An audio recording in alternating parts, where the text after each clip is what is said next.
Hello, everyone. This is Chelsea Perry with Integrative Hypnotherapy. I am a past life regression specialist and QHHT practitioner. I do work with other things, but I usually only take the time to share these kind of sessions because this is really where a lot of change can be made in exploration. This particular session is a QHHT session. And this is a lady who, she's just the most amazing soul. Truly beautiful inside and out. And she has had a very traumatic life, a very difficult life. But what makes her session so intriguing is the higher self. The higher self was very opinionated, and they had an awful lot to say. You will notice that she's exploring a life. I also include, which is kind of unusual, the kind of intro part where we are dipping our toes and just getting used to what you're experiencing before we really dive into the past life portion of the life. There is something important that's included here. They also cover why in the higher self, but it's the wind chimes. So you'll notice that's just really not typical for a past life session.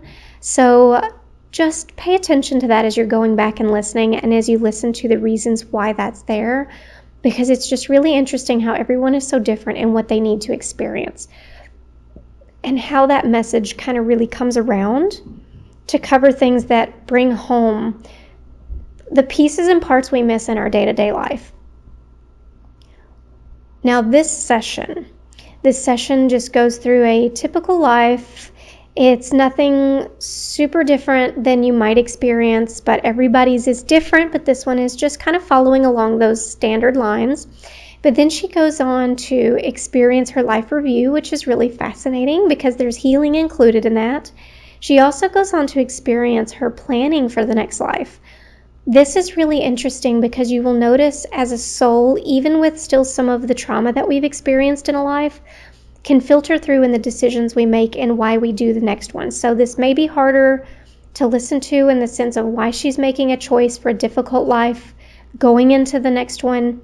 It's not this life, this current life, but it is one much more painful than the one she's experiencing even now. And so coming back, you hear why she experiences that. She's even able to see the entire life during this life planning process that she's chosen, why she chose it, and how it played out. You're going to hear a break after that where there's just a moment that part of the session is cut out, and that's only because she was having difficulty with the higher self. This is where the ego tends to come in. It's normal. It happens sometimes. And so I take a little bit of time to really work on clearing that connection with the higher self, and then you will hear it continue on as we begin speaking with the higher self. This is where it gets interesting. She begins covering information that really, these may seem like mundane day-to-day questions that a lot of people might have, but the higher self had a lot of information to include about why we make these choices and how they've been made and how they can play out and how we can learn from them. They include information about twin souls, twin flames and soulmates. There's a difference, and they explain why and how there's a difference between that. They also cover physical health and weight loss, why it's there. They include different information about crystals and the new earth and our physical relationships with other people around us. So it's really interesting because I think it pertains to a lot of people who are dealing with a lot of the same things right now and just in life in general. So it's a really fascinating session. So I'm including this one for you guys to listen to. I really hope you enjoy. Whatever you consider to be beautiful and peaceful, can you find a place like that? Yes. Tell me about it. It's a beach. It's quiet, except for the ocean sounds. There's no people around. The palm trees are so green, healthy. The breeze is warm. It smells so good. It feels like where I belong. Tell me more. What else are you noticing around you? I'm noticing the soft sand under my feet. There are some mountains. It's odd. Mountains out in the horizon. It's almost like a cove. Tell me more about this view. What are you noticing about that cove? That is so safe. It feels so... Just the energy is calm, serene. The water is blue, it's beautiful. The sky is blue. The deep blue. There's sparse clouds in the sky. It's almost, it is a safe haven. It's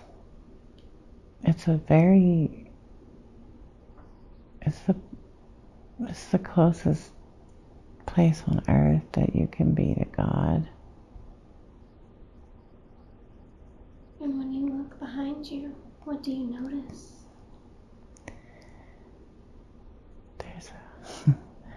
It's a grove of trees, but there's a little cabin.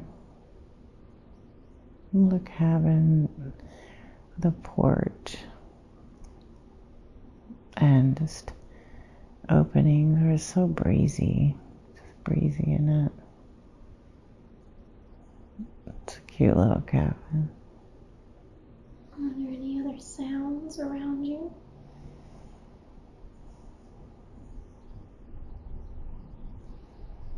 It's the ocean.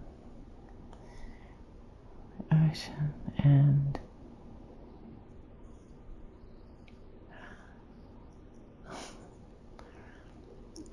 there's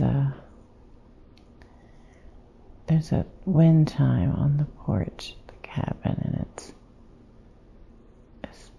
pretty big. It has a deep tone to it, and as it blows in the wind, it's such a deep tone. I can feel it.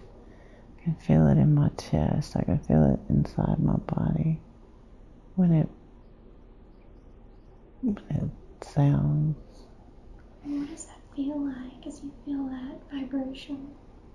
It feels like it's healing.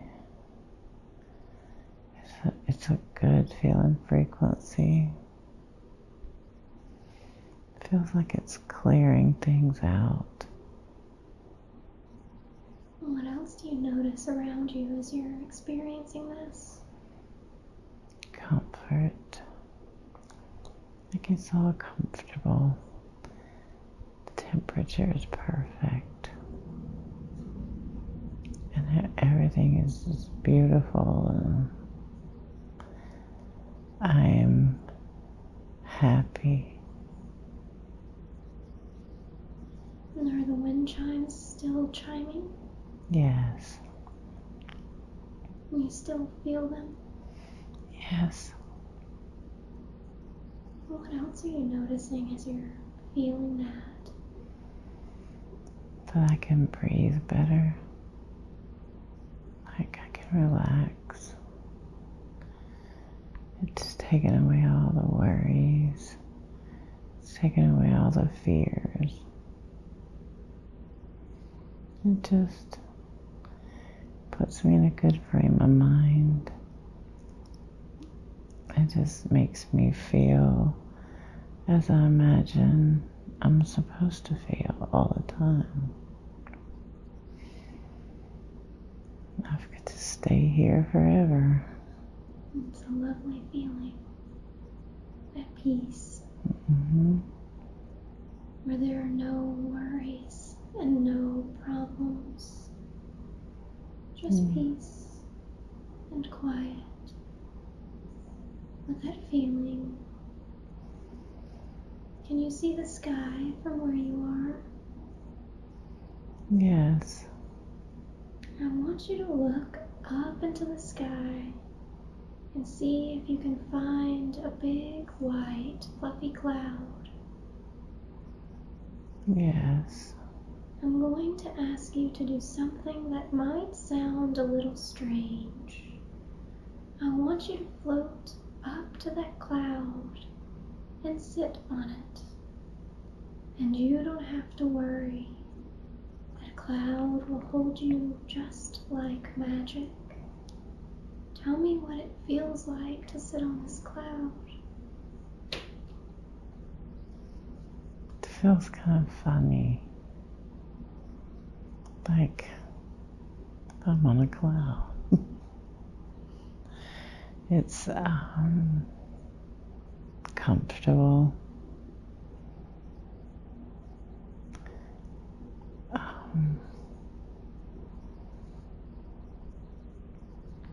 Feels like I've been here before. Feels familiar. Yeah. Well, some people think it feels like cotton or feathers, but it will hold you just like magic. It's very comfortable, isn't it? It is. It's soft. I want you to lay back into that cloud and just allow it to absorb all of your weight. It's such a beautiful, wonderful feeling. Yeah. It's as if you don't have any weight at all, and you can become one with this beautiful cloud. If you lay back into that cloud, just allow it to absorb all of your weight. If you want to, you can even wrap that cloud around you like a soft blanket and snuggle down into that cloud. It's such a comfortable, beautiful feeling. And it's almost as though you don't even have a body, as you become one with that beautiful, soft, and safe cloud. And this cloud begins floating through the air, carrying you with it, soft and protected, comfortable and safe, drifting and floating, floating and drifting. And this cloud floats over the land and over the valleys and over the mountains and even out over the ocean if it wants to, carrying you with it, soft and protected, drifting and floating, floating and drifting. And this cloud is like magic, because not only can it carry you over the land and over the valleys, it can also carry you back and back and back in time and space. I'm asking that cloud to move back and carry you back and back and back in time and space to another time, another place where there is information we would like to find to help you in the very best way that we can. And that cloud is moving back and back and back. And we are looking for the most appropriate time and place to stop and look and examine. And now that cloud is slowing down and it's stopping at the most appropriate time and place. And now that that cloud has stopped at the most appropriate time and place, I want you to begin drifting off of that cloud, back down, down, down to the surface. It won't be anything sudden, just like a leaf drifting gently from a tree, back down to the surface. And I want you to tell me the very first thing that you see.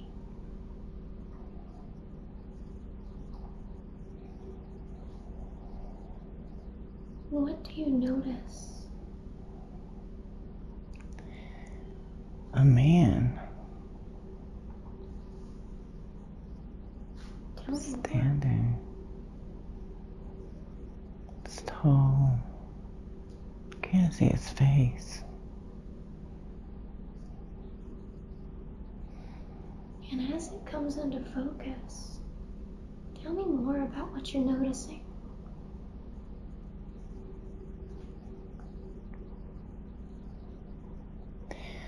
I can't. I can't see his face because it's me.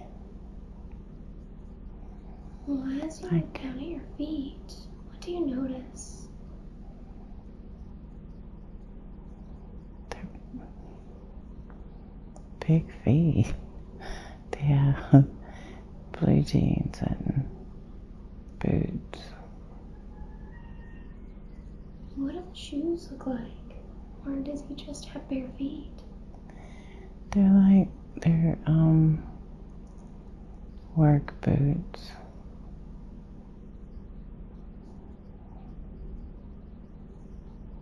And what else do you notice?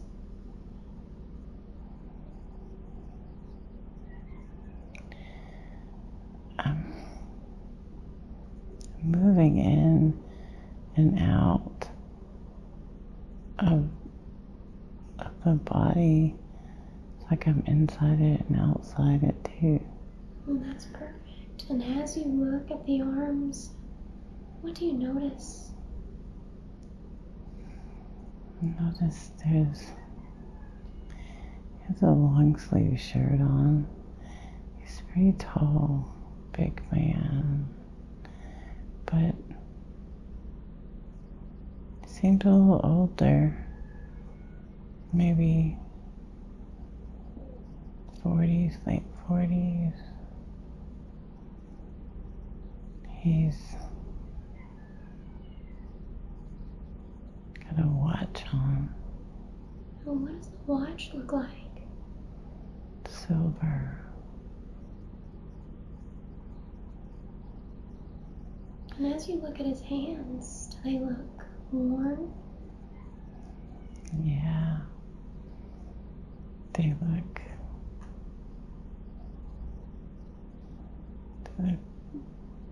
look older than the rest of him. And are you carrying anything with you?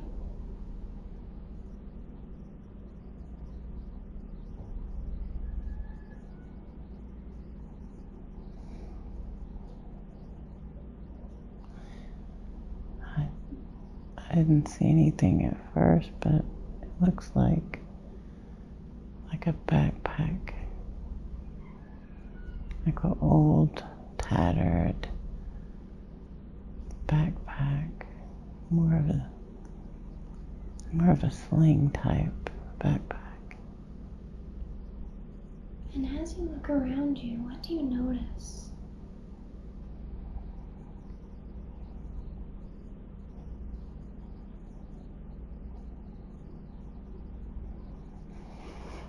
It's kind of blank. I don't really see anything around us.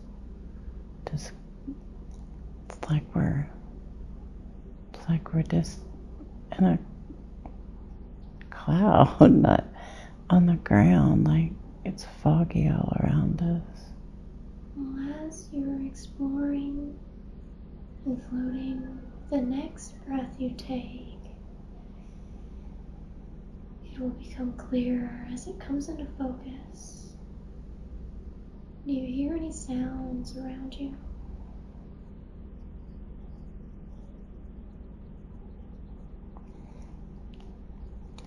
I hear kids playing.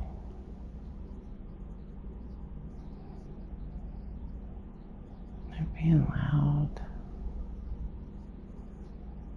but they're having fun. And are there any smells that you're picking up on? Wood. I see wood, a wooden fence. Tell me about it. It's a rough-hewn kind of fence, like it's handmade.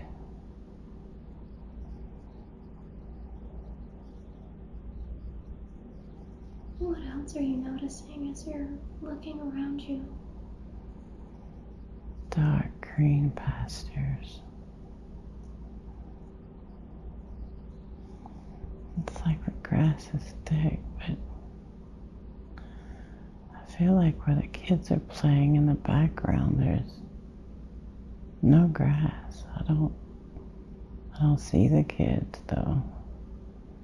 I can just hear them. And as that's coming into focus, what are you doing?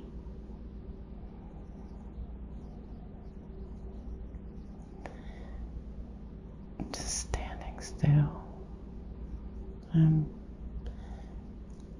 I'm looking back at the man. It's almost like I'm merged with him, but I'm not. And we're just standing still. Well, as you're looking at him, you can hit play and allow the scene to continue as you watch. And tell me what you notice. What does he do? He's nervous, but he's afraid and nervous, but excited at the same time. He's coming home. Tell me more.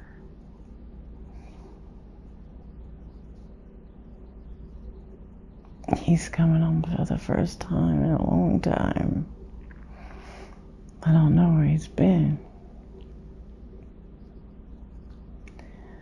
But he's kind of stuck looking at the fence. He wants to keep moving, but he's afraid. What is he afraid of?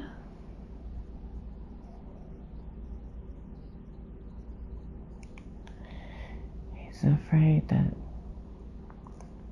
afraid that they won't want him anymore.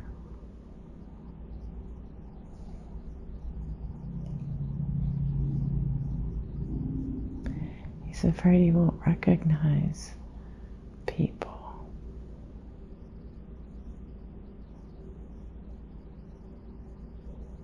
Do you get the feeling that he has been gone a very long time? Yes. Just explain to me as he makes his decision, as he makes his movement, what does he do? He just takes a deep breath and gathers courage. And he's walking on the road now. What does the road look like? It's a dirt road.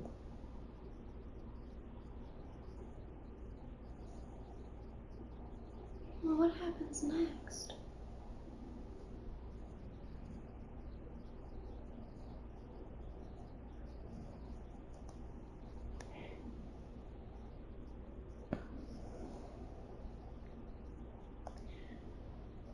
He's walking to where the kids are playing.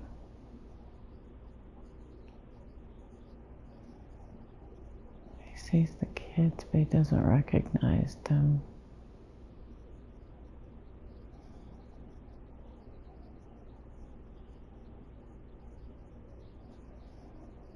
And what else do you notice? There's a house in the distance. It's a big white house with columns.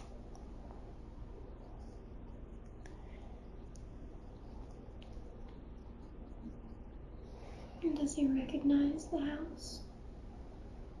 Yeah, it looks more worn than it did the last time he saw it.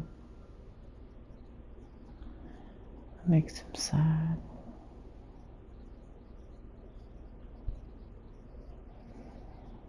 And what else is happening? He's walking toward the house.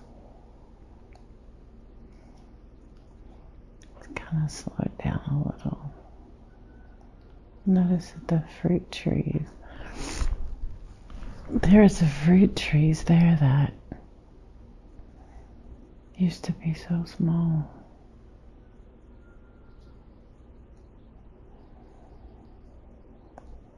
Is he taking that in? Yes. He's confused about the kids. Like, where the kids come from? Whose kids are they? Is he worried? Not really worried. He's surprised, confused.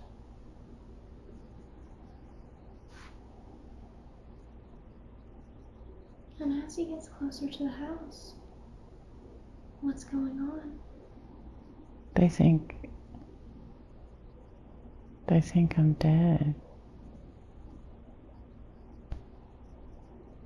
And why would they think that? They think I'm dead because I've been gone so long. They might not want me here anymore. But this is my home. Well, you will not feel any discomfort as you're watching him experience these things. Tell me more about what you're noticing. He's moving on, but he's very reluctant to go up the steps. He's wondering, should he knock on the door? He's never knocked on the door in his life. And what does he decide?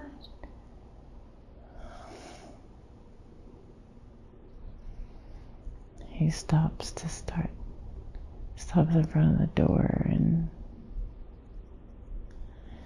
he's about to knock, but then changes his mind.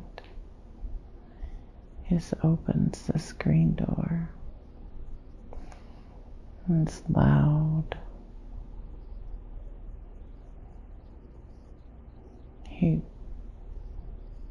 smells the house. It smells like it always did. It's a familiar smell. Makes him think of his grandmother. She was always so kind. Was this his grandmother's house too? Yeah.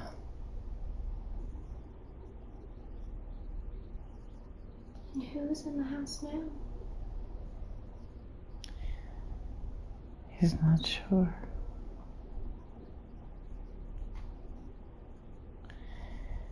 He's thinking he should have sent word ahead that he was coming.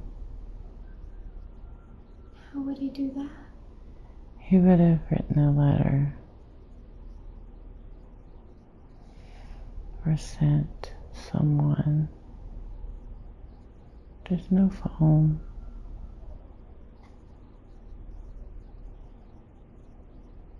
And what does he find when he goes in the house? There's no one in there. There's no one in there, but things look like they did before. A little worn, more worn than it was, but Still the same furniture.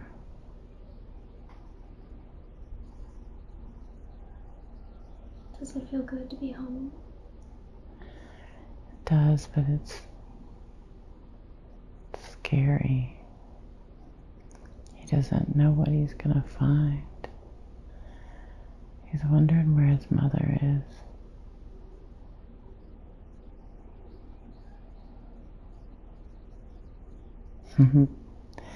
He sees his grandmother. He sees her? He sees his grandmother. She sees him. She's a little confused about him standing there. But he realizes that it's not his grandmother, it's his mother. Wow. She's gotten old. And what happens next?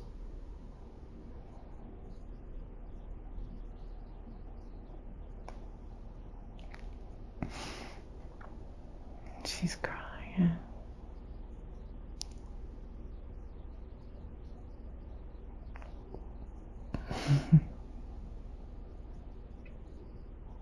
How does she feel? She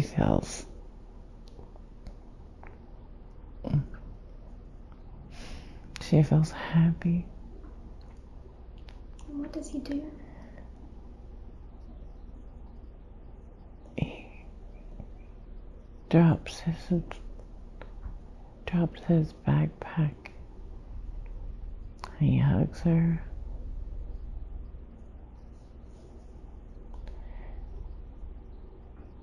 He's sad that she's gotten old without him being a part of it. But he's so glad to see her.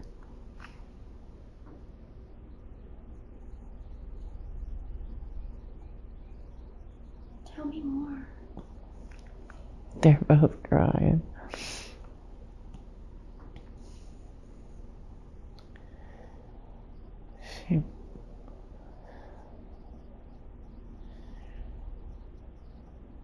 She's pulling him in the kitchen. She's gonna get him some food. And she's asking him where he's been and what's happened. Why did he not come home before? Why has he been gone so long? Well, what does he say?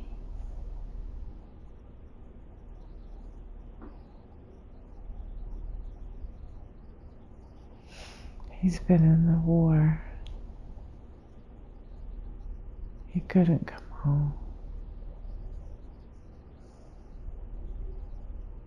Why not?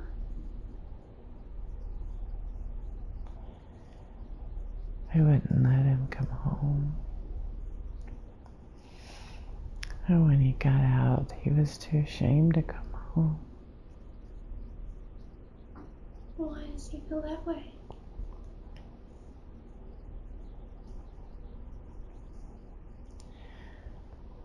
Because he killed people. And he has a hard time with that. Yeah. It took him a long time to get the courage to come home. He's feeling different about it now. He feels more, he understands more about what happened, why it had to happen.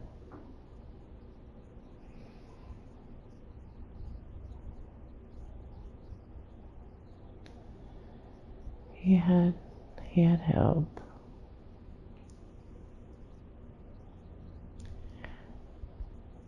That's why he came home. What kind of help? There was a woman that helped him get all the bad thoughts out of his mind.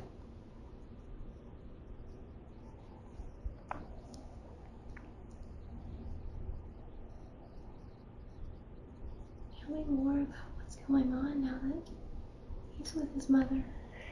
He's asking about the family, the rest of the family.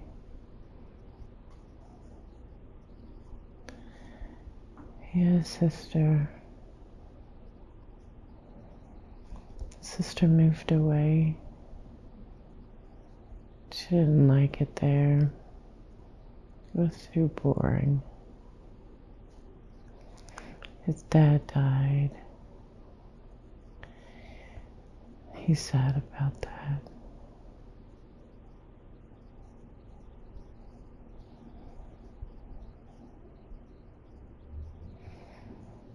It smells so good in the kitchen. His mom's cooking. Yeah. What kind of food does he smell? He hasn't had this type of food in a long time. He smells bread.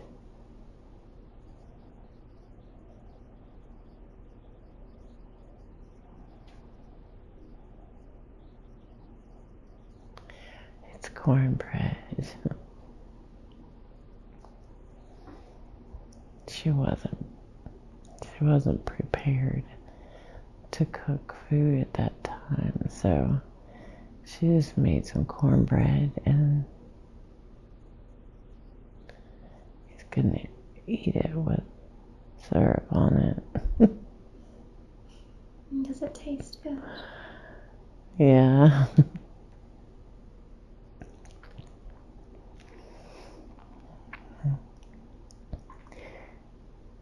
Where the kids come from? Where did... And what does she say? They're grandkids. They're her grandkids. She's taking care of them. She's raising them. And who did they come from? His brother. His brother died.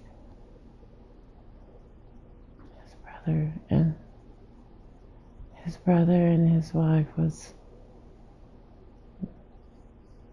killed in an accident. What kind of accident?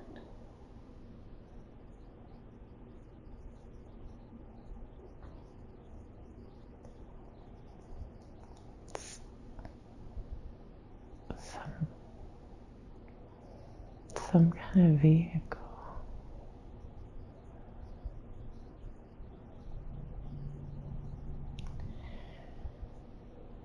Seems like,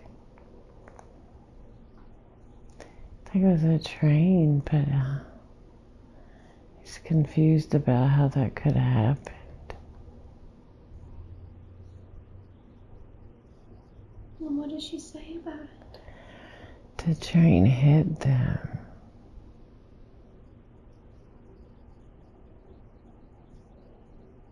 They weren't on the train hit them.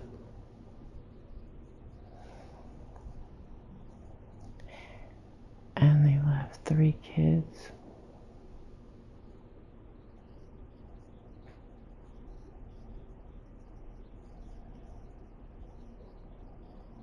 And how does he feel about that? He's sad that his brother died, but he didn't know anybody else. He didn't know the wife. He doesn't know the kids.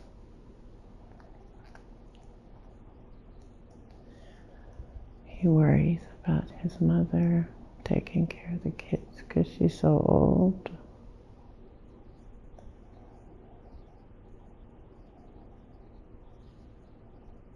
Is she getting around really well? She is. She tells them the kids are very helpful.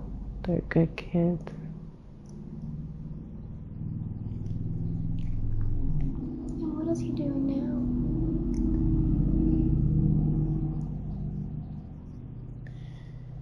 looking around at all the repairs that need to be done on the house.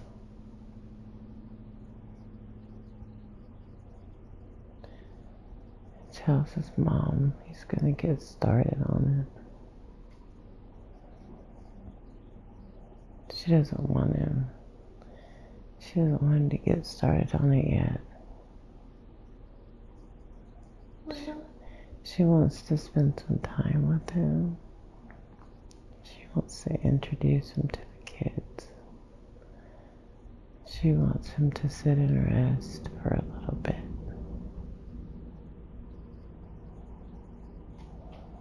So what does he do? He goes out to the porch with her. She's sitting on the steps. She's holding his hand. She missed him so much. Is he happy? He's happy and sad at the same time.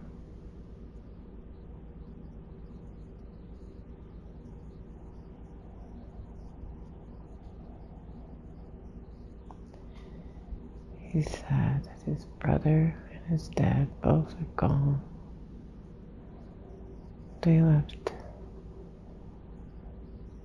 his mother all alone, and he feels like he should have come home sooner. He feels a lot of guilt. And does he get to meet the children now?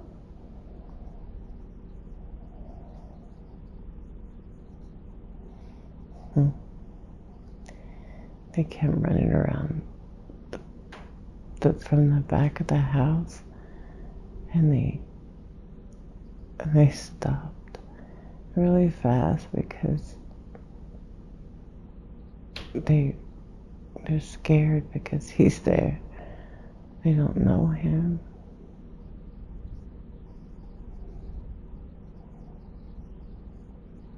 Just 2 boys and a girl.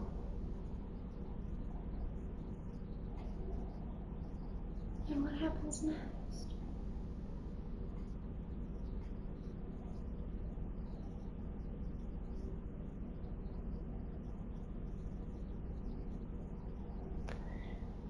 She calls him to come up the steps to meet their uncle. Does he look like his brother did? John. Uncle John. She says, meet your Uncle John. They know who he is now because they've talked about him. Their dad talked about him. Their grandmother talked about him. He realized that they didn't forget him.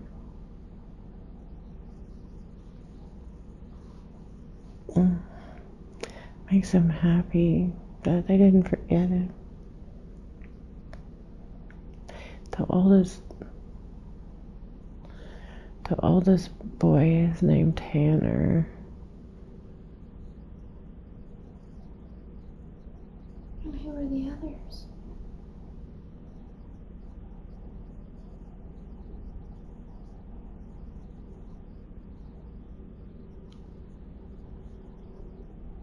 Oh.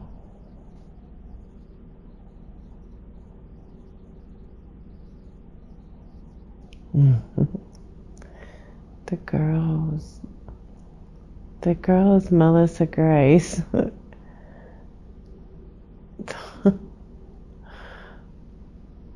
the little one. The middle boy. The middle one is a boy.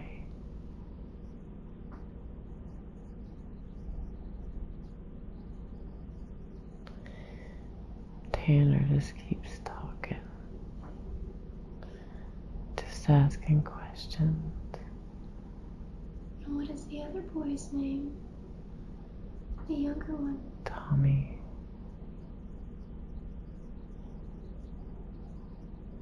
And what questions is Tanner asking? Where has you been? Where have you been for so long?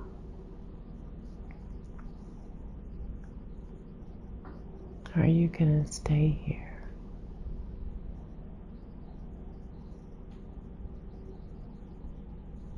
Do you like to fish?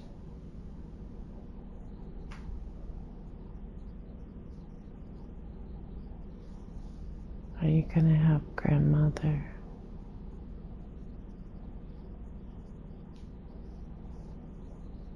Are you going away again? Do you have a wife?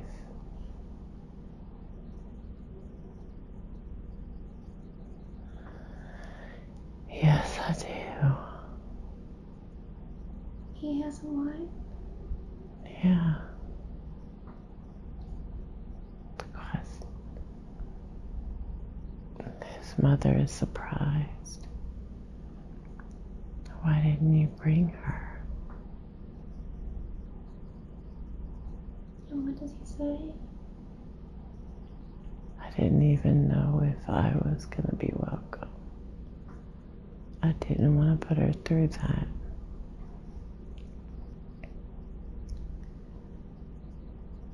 She gave him a hug. She's sad because she thought she's sad because she didn't want him to think that he wasn't welcome.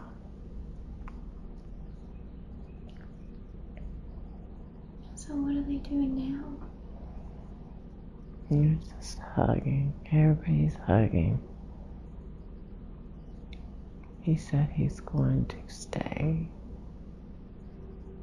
And he's going to help her. And he'll send for his wife.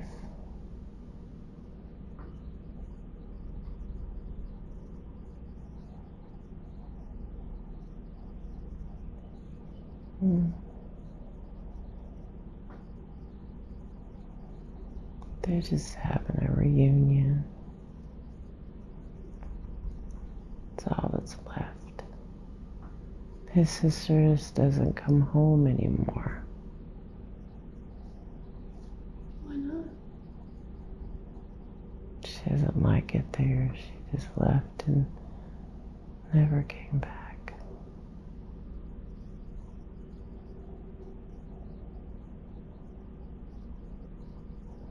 So tell me what you're noticing now. What's going on?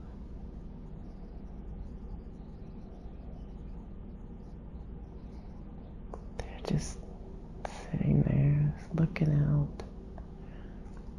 out over their yard, and he's still thinking about all the things that need to be done. He knows it's his home and it's his house now. That his mother won't be there much longer. And that he and his wife would finish raising the kids. They don't have kids of their own. How does he feel about that? He's kind of glad that the kids are there.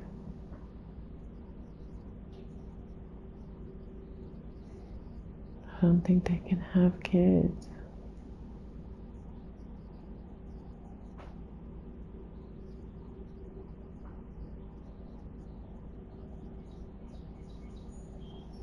They haven't been able to have kids so far.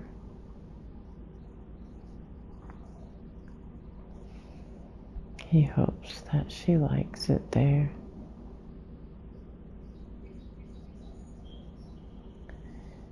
He has plans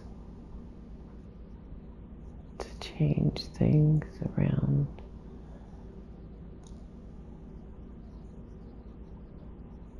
Plant some things.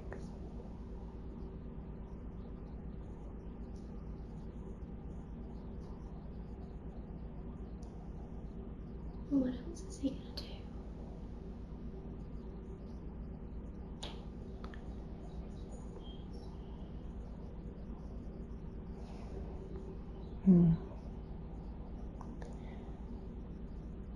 He's thinking he might sell some of the acreage because it's too big for him.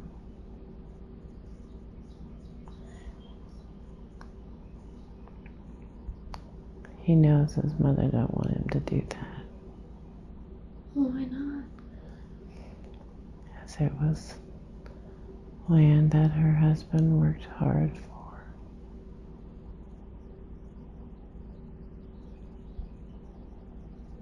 She doesn't want it to be sold off.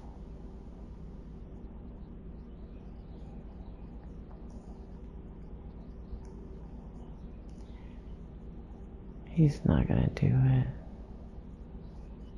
He doesn't want to hurt his mom.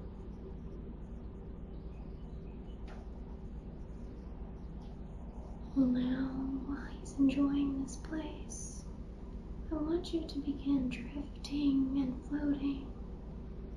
Floating and drifting to an important day in this life that you are viewing. Drifting and floating until you are at an important day in his life. And when you get there, you will begin seeing what is going on around him. Tell me what it is you notice.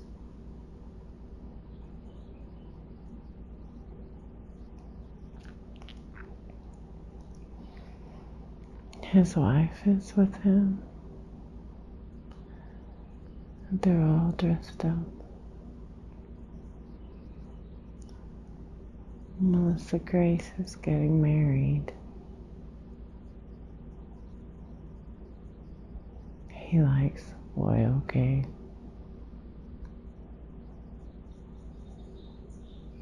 He feels like they did a good job in raising her.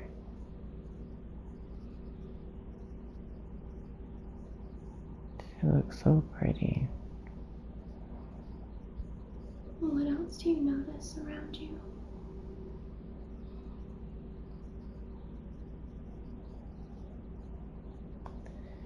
His mother's gone.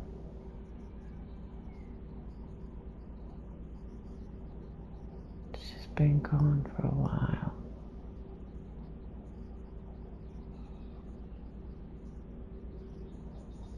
They're growing old.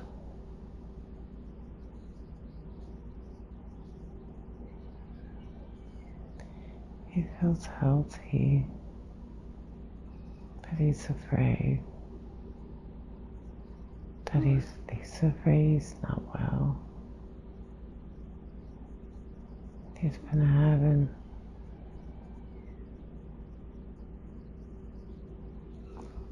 having nightmares. He's been sad. Tell me more.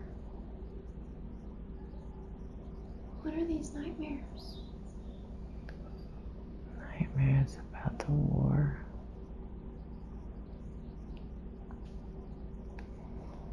He can't stop them like it did before. They're just too much. He carries such a heavy burden. It's too much for him.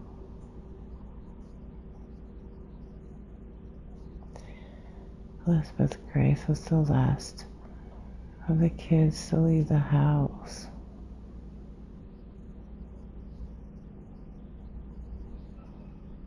He feels like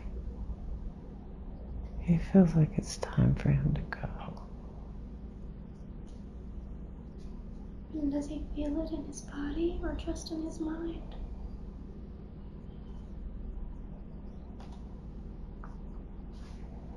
Just in his mind. He feels it in his spirit.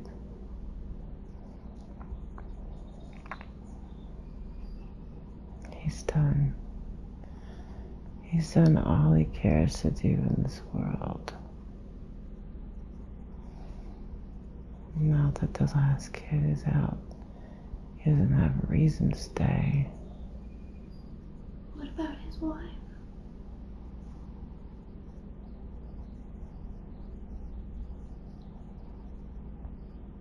She's pretty strong. She'll be okay. But she'll follow him. He knows. He knows when he goes, she will follow him. And they're both older now? Yes, they're 70s. Is that a long time to live? He feels like he's lived longer than anybody.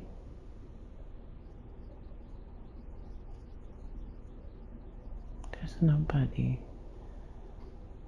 nobody around him that is as old as he is.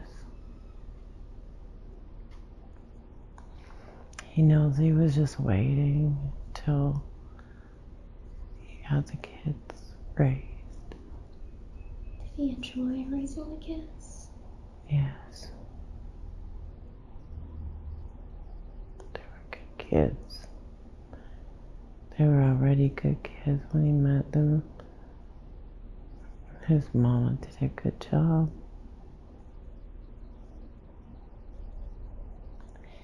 He feels like that was given to him because it's the only thing that would have kept him in this world. He didn't really want to be here.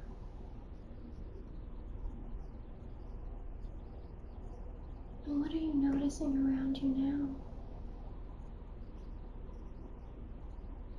The sun is going down. It's getting darker in the house.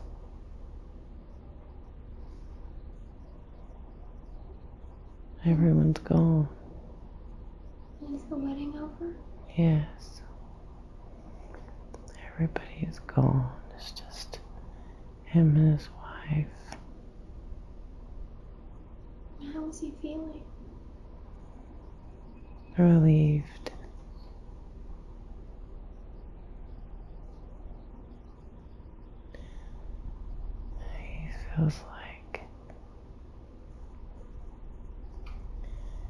He feels like this is the last day.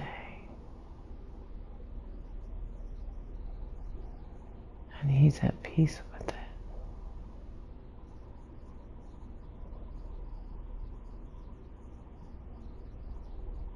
Well, as he gets ready to take his last few breaths, just explain to me what you're noticing.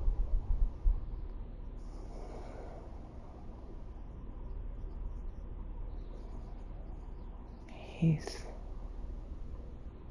next to his wife. He's grateful. He feels grateful for her.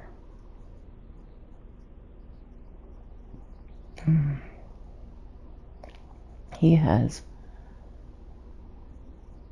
a little guilt because he's so ready to go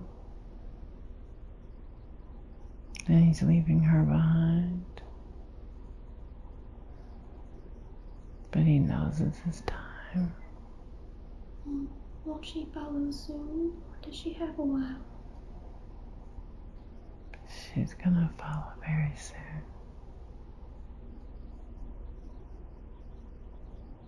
She doesn't want to be here without him.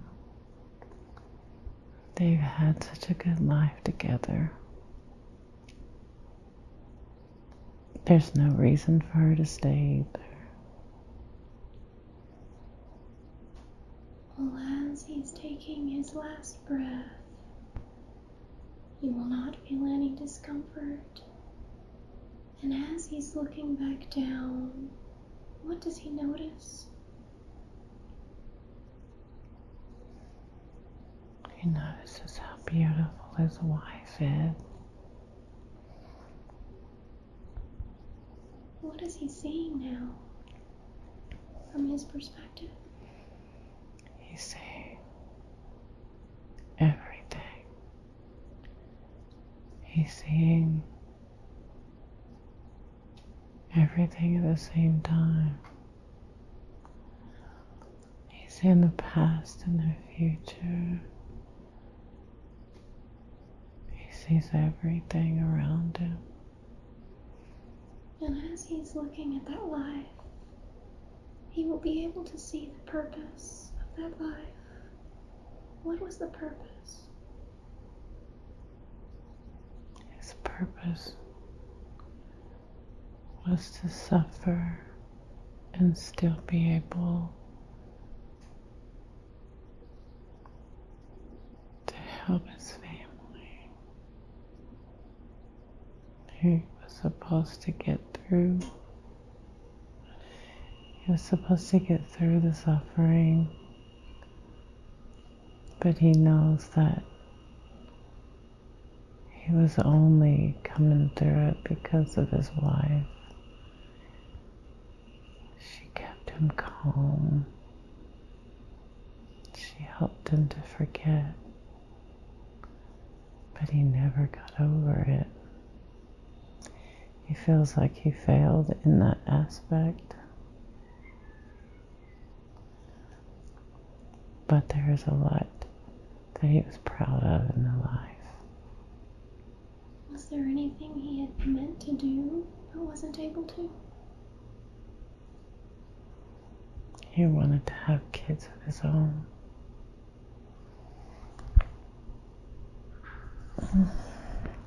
And as he's looking around, what is he seeing? He's seeing that the house got back to the way it was when he came home that day. He worked so hard to keep it up, but when he got old, it just crumbled. He feels that's what happened with his life. But he was happy there. That was the only place he was ever happy. And as he's floating in this space, what does he become aware of around him? He sees a light. And what does he do? He moves toward it. Tell me about it. He just floats up into it. He likes the feeling of it. He has a very good understanding, a knowing. There's no confusion, there's no worry, there's no fear. It's just like coming home. He understands. There's nothing to worry about. Just moves toward it. Does he go within this light? Goes into the gas. What does that feel like?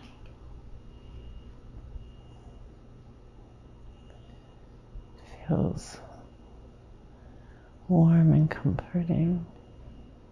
It surrounds him. He just kind of becomes the light. He just moves around like a ball of energy.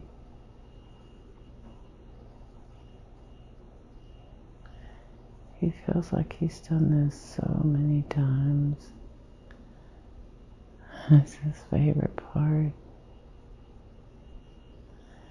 It's his favorite part when he becomes so light and free and flowing. Why is this his favorite part? Because the body is so cumbersome.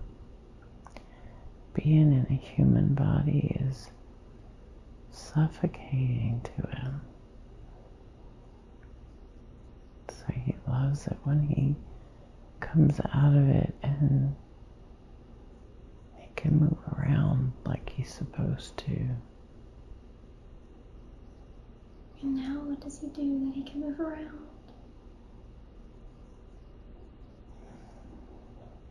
He just plays like a kid. But he knows he has to stop and go. He has to go inside. His mother is waiting on him. His dad and his brother is there too.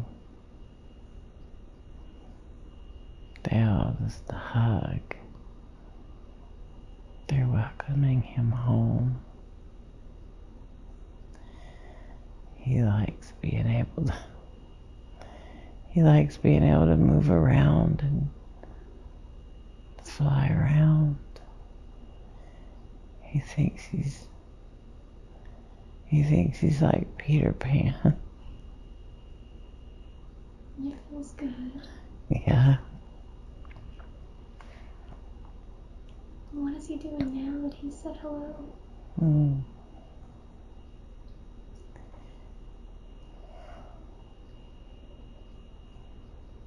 He's moving on in to the space he's supposed to be in. Tell me about that. He has to have a life review.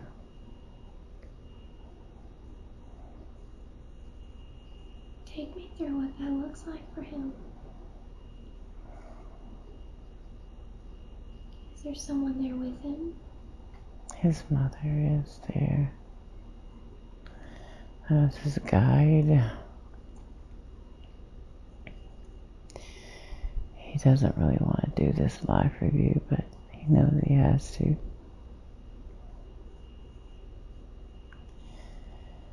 He understands. He sees when he was a kid, playing outside with his siblings.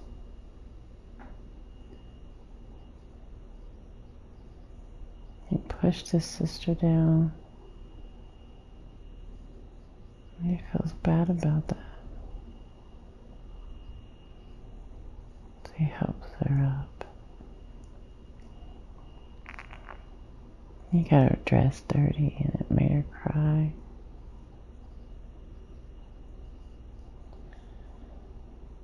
He's moving forward quickly to the day that he felt so happy when he signed up for the army. Why was he happy? Because he felt like he was doing the right thing.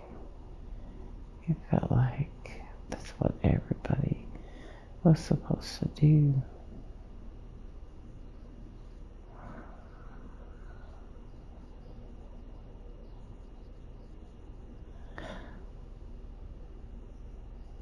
And what else is he seeing?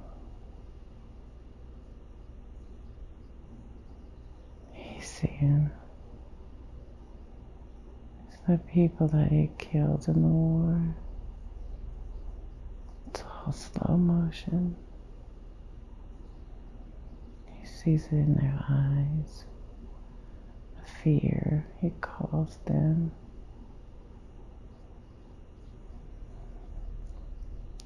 He's trying not to let that happen. He's trying to stop that.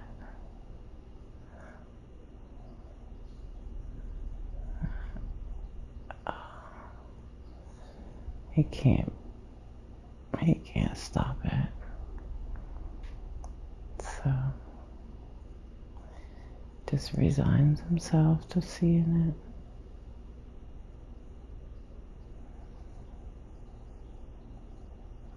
Is it hard for him to see this? It is. He can see he can see what their families went through. Mm.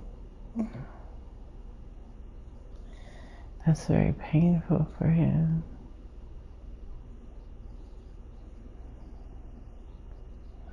But then he sees his wife. That's what led to him meeting her. Why is that?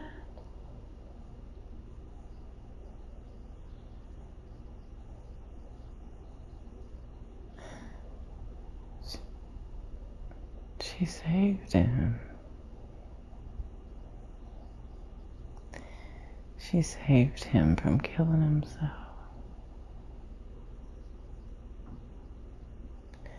She helped him. And he wouldn't have met her if not for the war. He wouldn't have met her. Had he planned that meeting? To be with her? Yes. Yes. He remembers. He remembers the planning. And looking at it now, he knows he didn't understand the pain he would have to go through to get to her with the plan that he had. And what had he planned?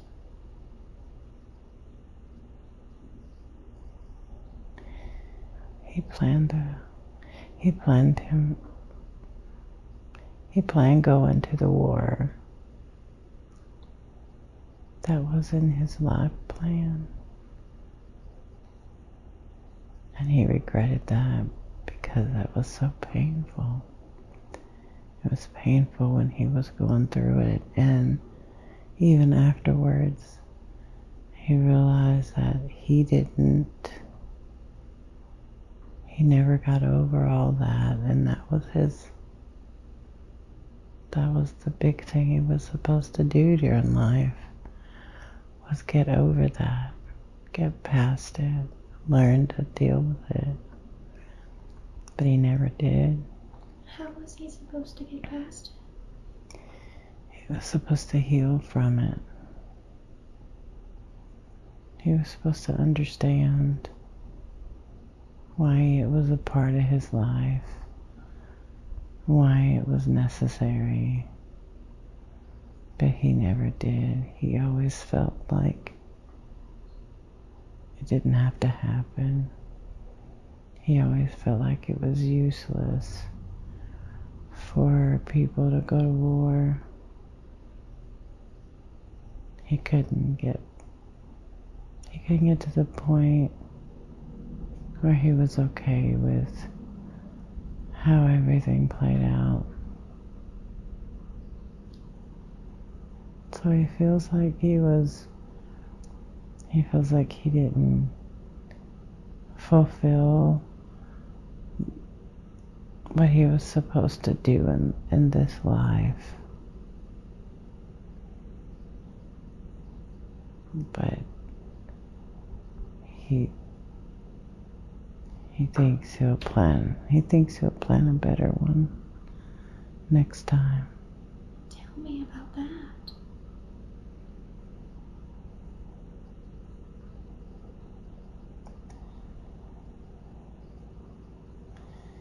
He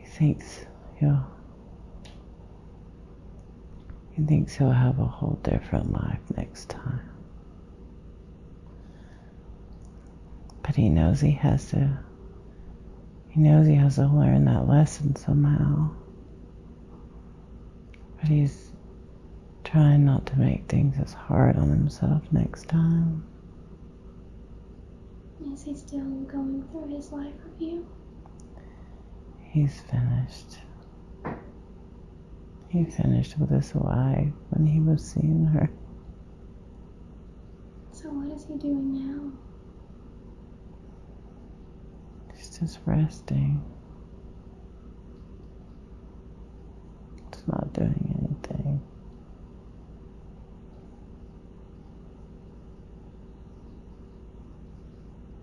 I think he's just fading. Tell me more about what you're noticing.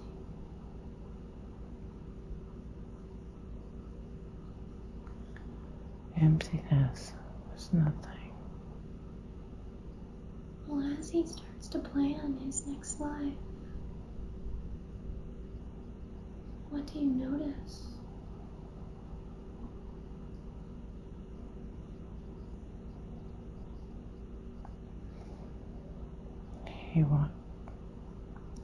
He's waiting. He's not in a hurry. He knows he wants to do another life, but he's just taking his time. What is he doing while he's waiting? Nothing. He's just blissfully floating in nothing. You just see pins of light everywhere. It's a healing chamber. Tell me more about this chamber.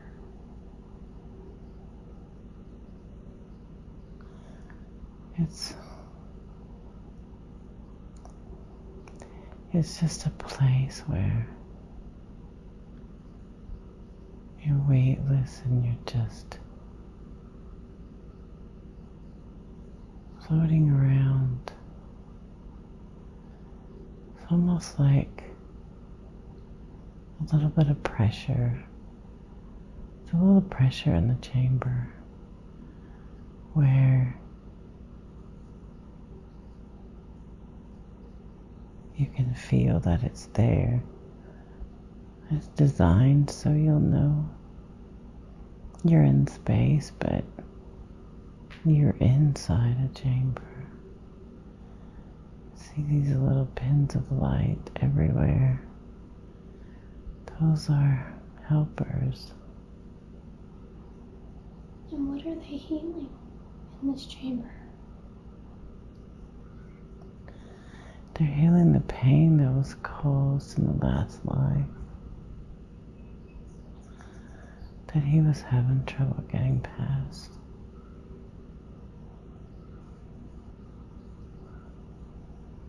And is it helping? Yes.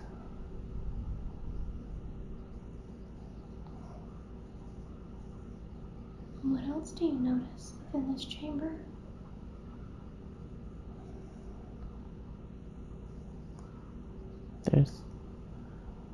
There's no time.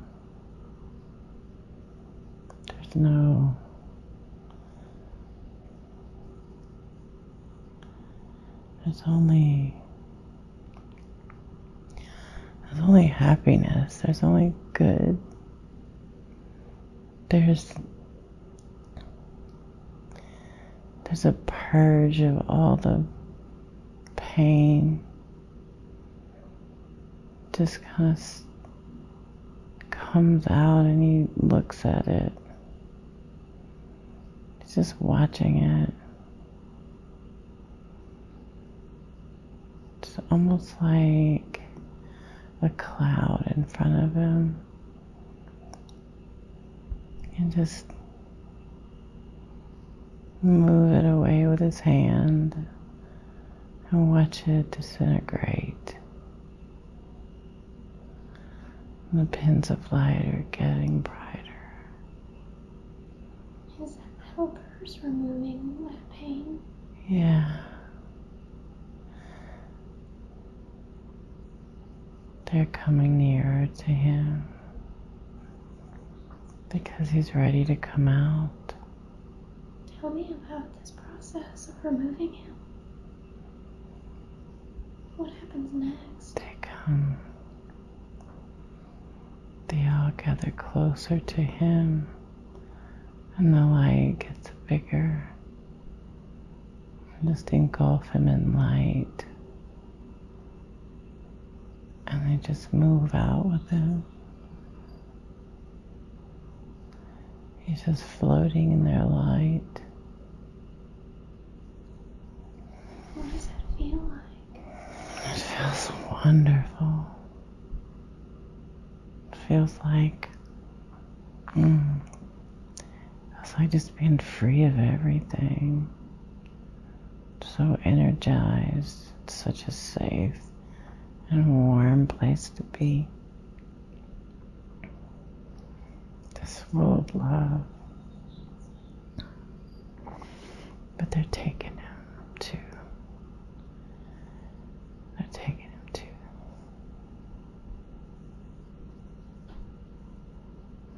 conference room. Tell me more about this room. It's the planning room. There are just souls around in the planning room, just waiting for him. Do you recognize them? No, they don't. They don't look like people.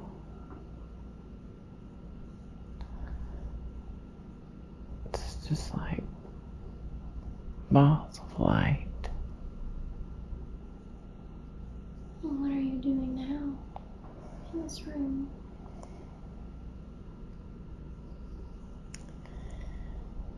Looking at a map.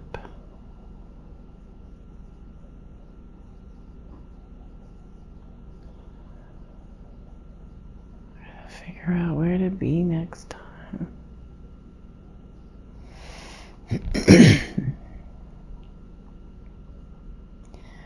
Where am I going to plan my next life?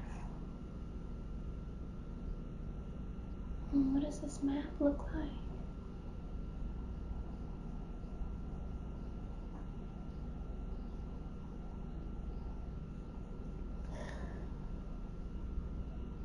I don't know what it looks like. It's just doesn't make any sense to me.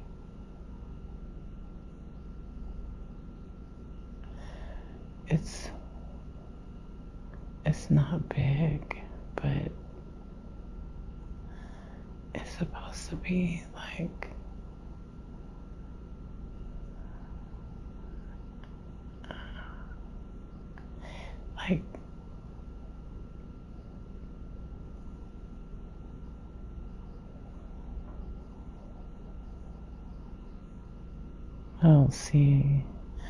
I don't see it anymore. And what is he doing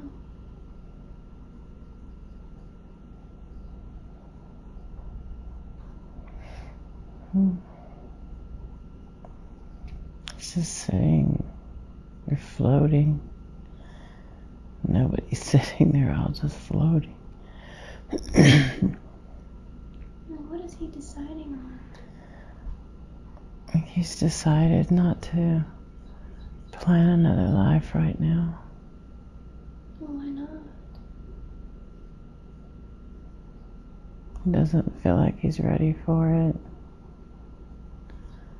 He feels better. He feels good. But he's unsure of if he wants to incarnate again.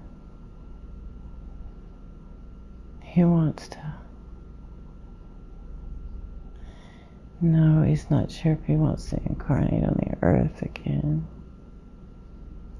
He's thinking he may incarnate in a different place. And where is he considering?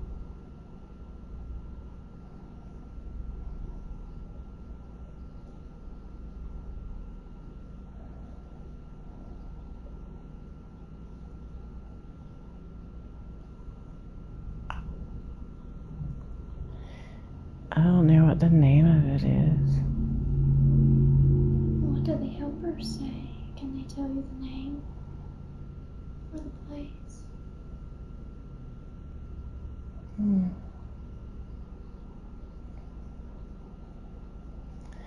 That can't be right. That's not real.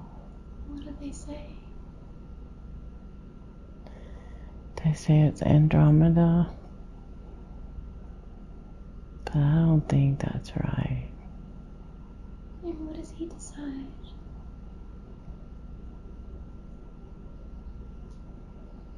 He decides that's where he wants to go. Well, tell me about planning to go to this place.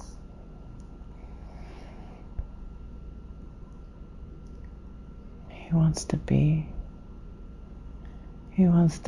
in a life that doesn't have any decisions, that doesn't have any bad things happen.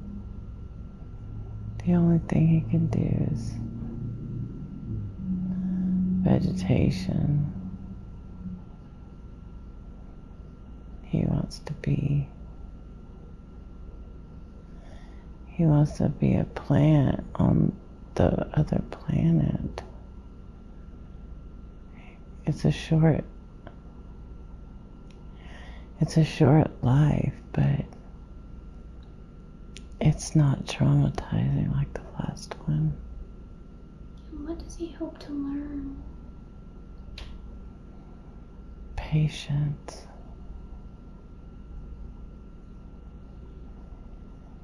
And how will he do that? There's nothing else you can do when you're a plant.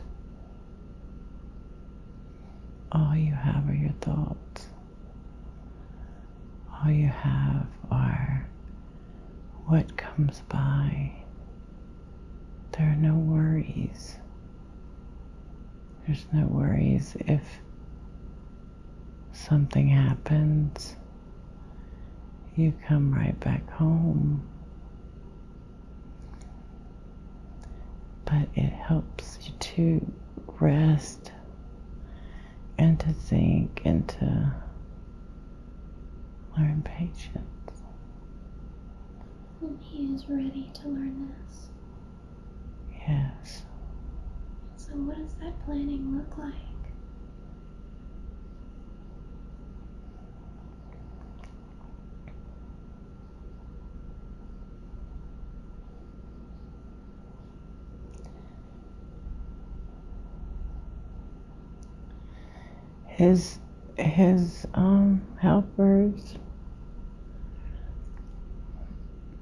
His helpers know that he won't really need much help. It's a very simple life and it's not challenging at all, and they encourage him not to do that. Well, what does he decide?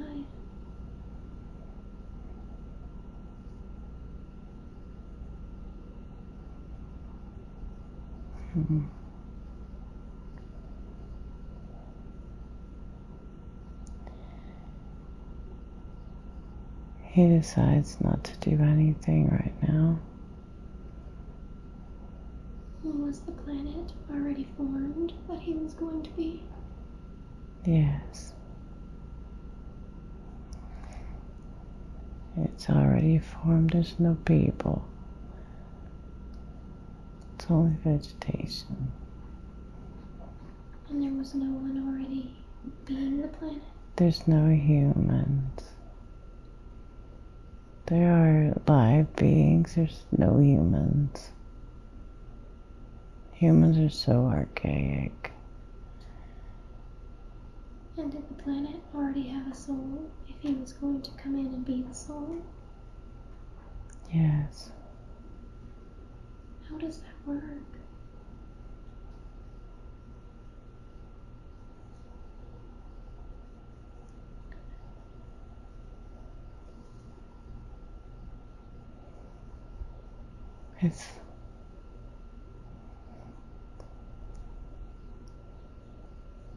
There was room for both.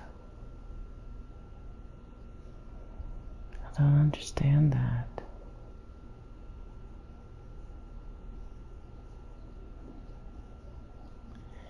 Help me understand that. So what does he do now?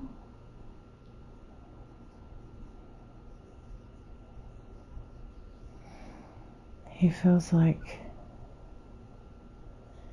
he wants another incarnation on Earth, but he needs to wait because it's so hard. That is so dense. The planet is very hard for souls to be on. Well, I want him to fast forward until he is ready to pick his next incarnation as a human.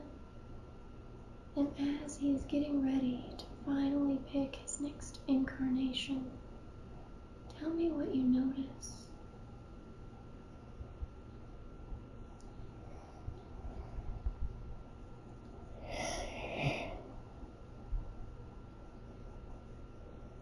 He's gonna be a female this time.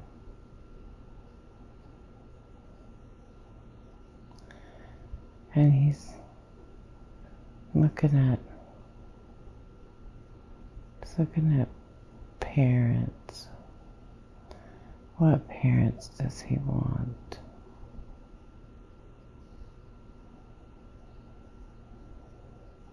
What are the options? The options are infinite. You can choose whoever. You can choose whenever or whatever. What does he choose? He chooses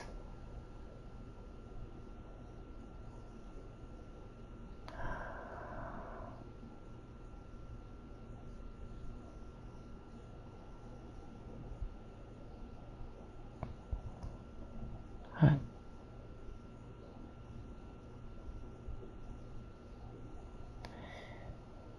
You're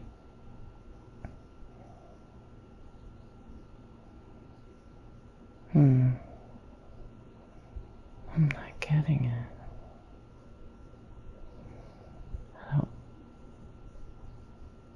I don't know if I trust it. What are you noticing?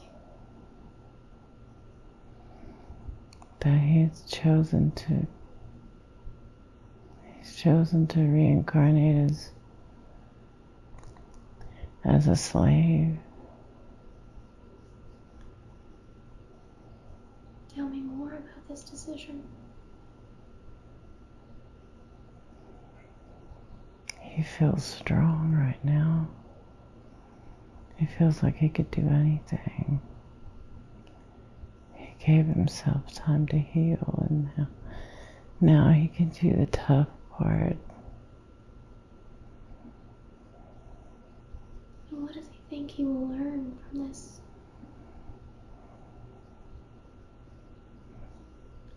He will learn how to overcome tough decisions. He didn't do that last time. What kind of decisions will he have to make?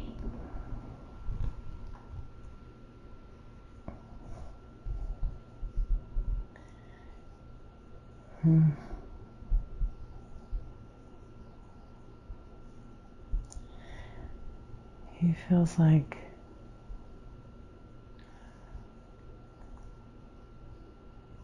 he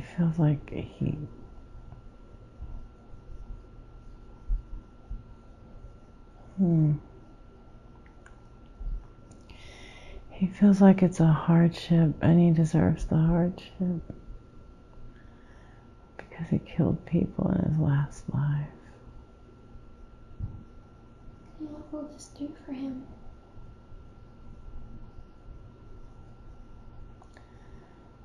It will show him how it feels to be.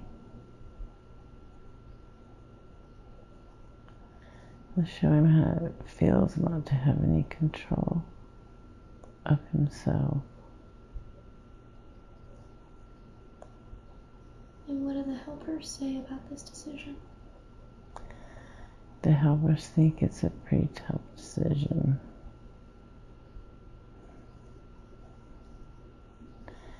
They don't think he should do it.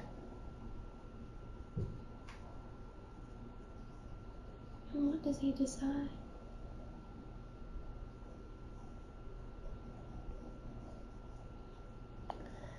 he decides he will do, there would be a male instead of a female. But he's gonna do the slave thing anyway.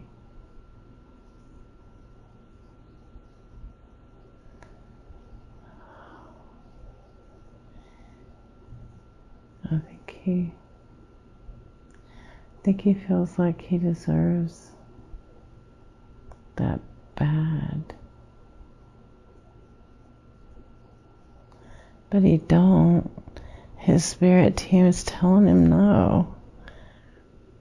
He don't deserve to do that. He doesn't deserve to have to deal with that. Just because he thinks he did wrong in the last life. He knows he can't judge that in this space. You can't judge that good or bad. But he still feels that way, so they know that he's not ready. That he's not ready? Mm-hmm. What does that mean? And he needs to choose something different, or he needs to wait. But it's still his choice. What does he decide?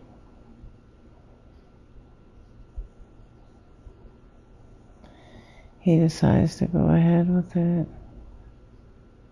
He's gonna be a slave. And what does that life look like from his point of view? It looks very hard. Where will he be? He will begin in Africa. And will he be a slave his entire life? He dies early. He was sold and taken on a ship. But he dies on the ship. He didn't make it to his destination. That was a compromise that he was making with his team because they didn't want him to do it. But he felt like he needed to, so it was a compromise. Does he feel like he did what he wanted to? Yes. Yes. Do I have permission to ask questions? Yes. The incarnation as Polly thinks that she has something hidden inside of her at this time, but she can't put words to it. Can you tell her what's going on? She has a block. She's the one blocking it. And how can she unblock it at this time? She has to connect to me. And what is the block? There's no reason for the block anymore. The block was put there years ago. But there's no reason for it anymore. She just doesn't know how to get rid of it. Well, as we are connecting now, is that reestablishing the connection? Yes. Will it be easier for her to connect now? It will be. How can she know that she is connecting to you? She has to be quiet. Just quiet her mind and she'll know. Trust her intuition. She doesn't trust those feelings. She has to trust it. She wants better communication with her higher self and her spirit team. Can you tell her how she can do that? She has to meditate. She doesn't think she can meditate because she can't slow down long enough to do that. She has to do it. Can you assist her with this? I can. How can she slow down to meditate? She has to put herself first. She has to put her mental health and her spiritual well-being before the physical aspects of her life, because that's what fuels her. She is getting better at doing that, is she not? She is. She still doesn't meditate. And how often should she do this? She should do this daily. When she starts, it's going to be difficult. But after she does it for a bit, it'll become easier. And she'll want to make more time for it. And the connection will be stronger every time she does it. Is there anything preventing her connection from being as strong as possible at this time?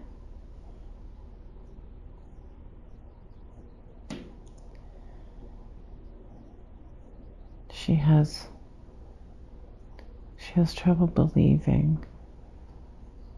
It's just her mistrust of herself that prevents her from connecting.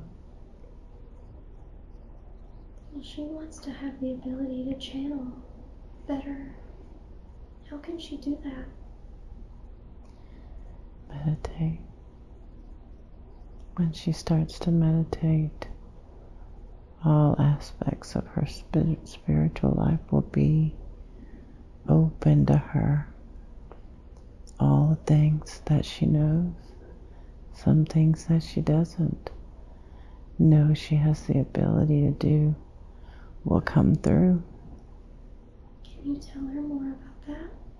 Those abilities? She has the ability to... She already knows that she has the ability to see the lives of people that are in front of her. And she knows that she can channel.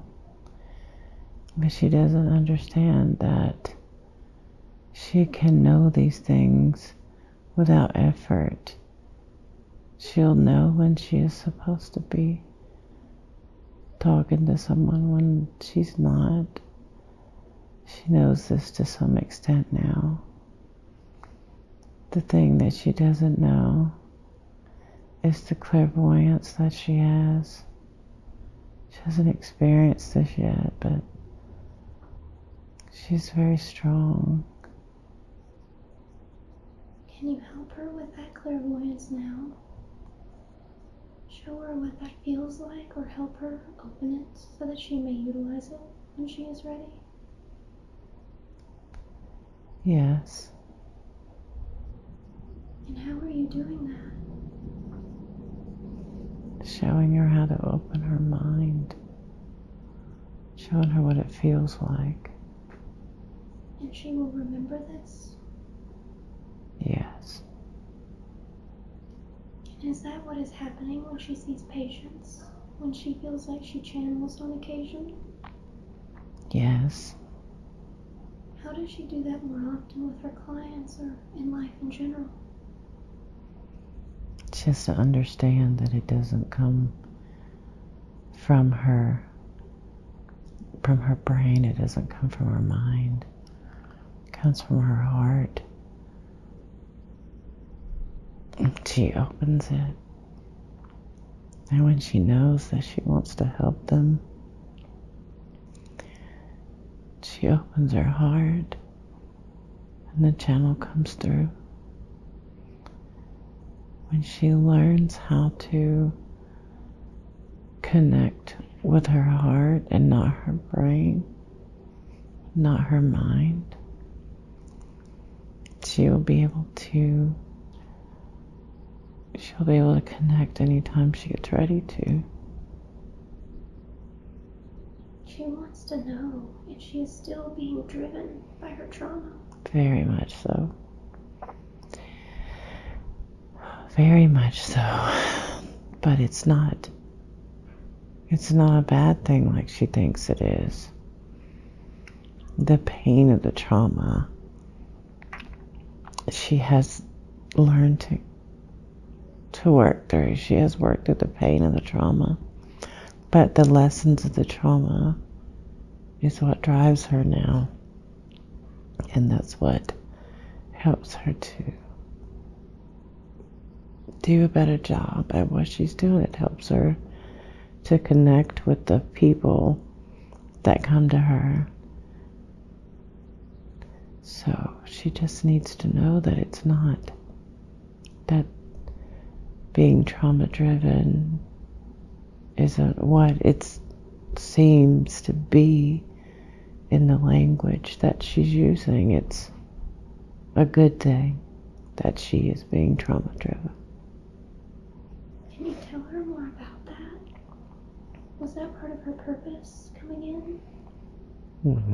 Was to deal with trauma and learn from it like the last life was that man? Yes. It's been very cumbersome for this soul to learn about how to carry the drama but not carry the pain with it.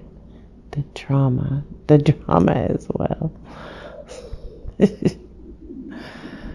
So what does she need to know about that moving forward? She needs to know that everything isn't as it seems. She is looking through it. She's looking at it through the limited thought patterns that the mind has. This is how meditation will help her to be able to understand these things, that she was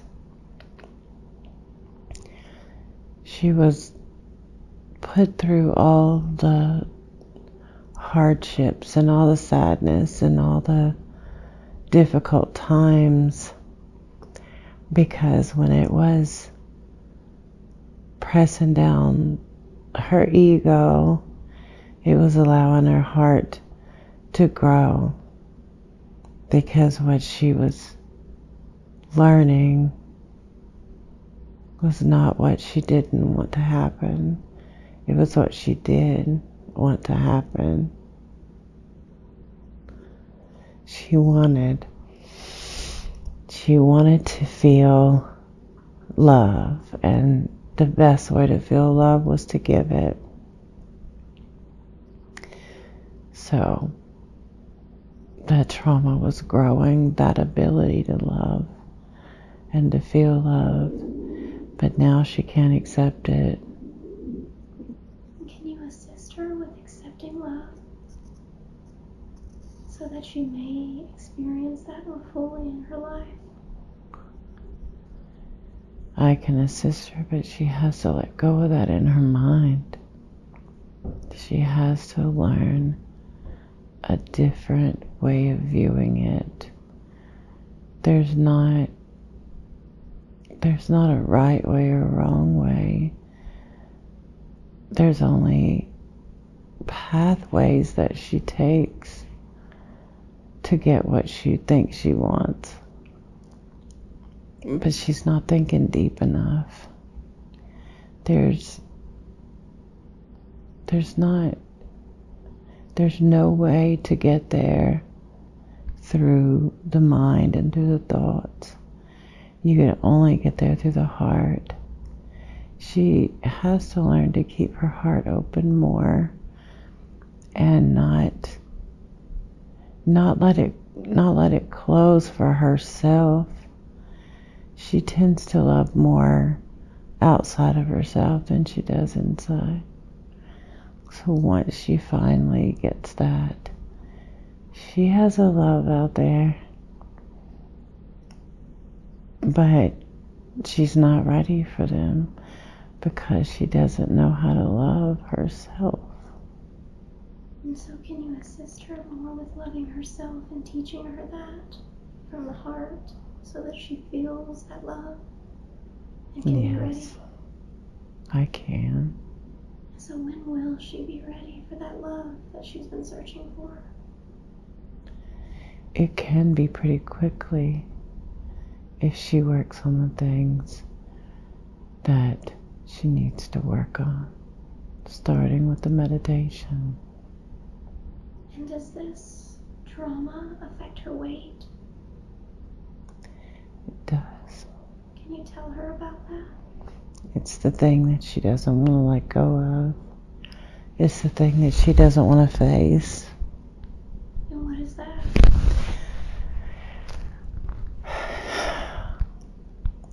So she has a lot of sexual trauma that started the weight gain. And then as she worked her way through that, she kind of left on the wayside. She never dealt with that. She dismissed it as being her fault, and if it's her fault, then no one could help her with it. So because she was so young and men looked at her the way that she did, like the way that they did, she didn't want them to. So she started gaining weight so they wouldn't. And here, she didn't know when to stop. She still doesn't know when to stop. So that's what she has to deal with. She's got to work through that so she can be comfortable and look in the way she would typically look without that trauma causing her to gain weight. And would she feel much better if she let this go? Yes, she would.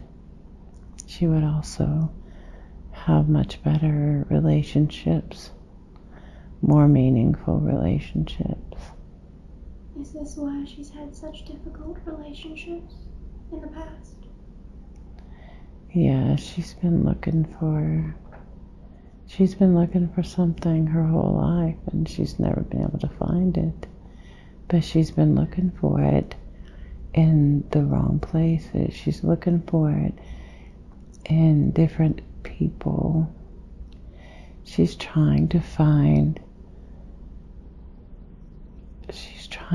acceptance in people who refuse to accept her. She's trying to find a way to reverse the problems that she had in childhood. She's trying to find a way to get rid of those feelings that was in her when she was very young. She was been trying to find a way to make that go away all these years. And that's why she's choosing these types of partners. These men that she's chosen would always be what they are. They would never change. So when she is in a relationship, she thinks they've changed, but they didn't. They never changed. She did. So that is why they get better over time. Yes. Because she heals a little bit every time. But she became stuck. And she is ready to make another leap to find the right person. She's ready for the right person, but she's not trusting herself. She has to be able to trust herself. She has to be able to open up her heart and not so much worry about her mind. And you'll be able to assist her with this connection with her heart? I will. Is this also why she's had issues with her sisters? What is going on with that, with being cut off? That is, I know that is difficult for her because she's very family oriented, but it has to be that way because they are not ready to move forward. They're not ready to be they're not ready for the new earth that's coming. They can't come with her. There are a lot of people that have left her life in one way or another, and they weren't as significant as her family members, so she's not really seeing that there are so many people who have had to leave her life because of her spiritualism and how high she's vibrating and how she's still rising. They can't come with her. But the family is very significant, so she didn't miss that one. That she didn't miss them coming away or moving away from her and leaving her life. And unless their souls choose to wake them up, nothing will change. There's nothing Polly can do about this. There's nothing that she has to do about this. She just has to wait and let them make their choices. She doesn't need to contact them. She doesn't need to try to make the situation better because it's not an actual situation. In spiritual terms, it's their opportunity to either rise or not. It has nothing to do with her. And that was one of her questions. She felt like she keeps getting held back when she wants to contact them. Is that? What is that? If she contacts them, she's only going to get hurt. And she may set them back. It may be a setback for them if they're getting closer to the spiritualism, if they're getting closer to awakening and she contacts them, it could set them back. So it's for her good and their good that she doesn't.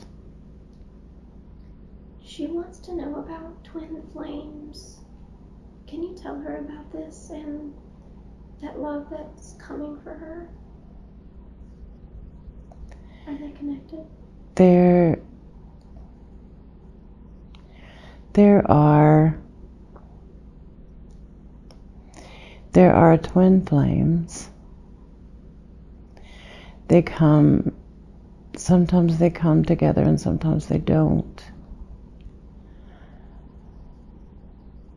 The person that is out there for her is going to be completely devoted to her, and they're going to give her everything that she wanted as far as emotional stability and love. But as far as the twin flame is concerned, hers is not a romantic twin flame. Hers is a companionship. Can you tell her more about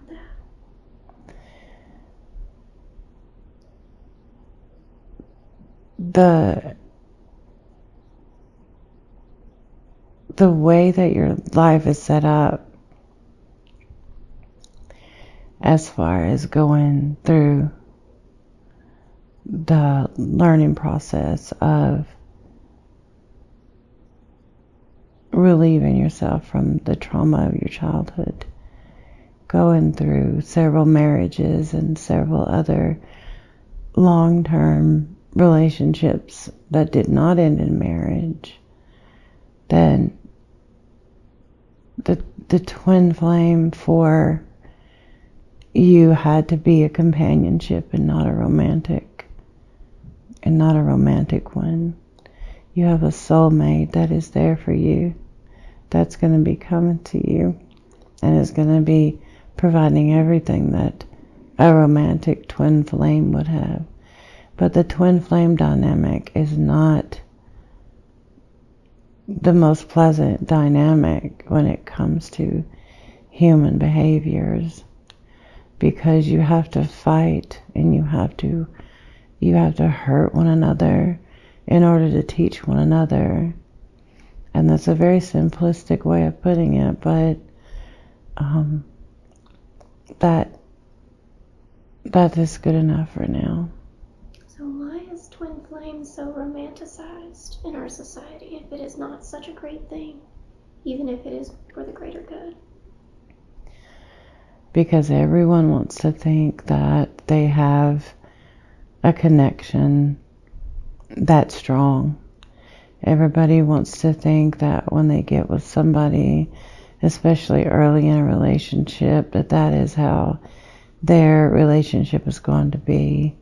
They don't understand that the twin flame dynamic is a volatile one, because it's an accelerated learning program for those who need to learn more about themselves and heal more quickly. If you have a twin flame and you meet with that twin flame, you are going to be learning pretty quickly, because there's a mirror that's put in front of you and you see your flaws in them, but then you understand they're yours. So it's a painful process, but it's a beautiful process in the end. But people romanticize it for a totally different reason. They believe that they have that close connection with their partner, and they don't really.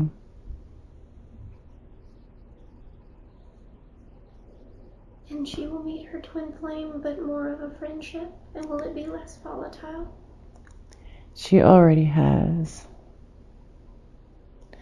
But it has not been as volatile as it could have been, because they haven't engaged in that at this point. She will meet her soulmate. She will meet one of her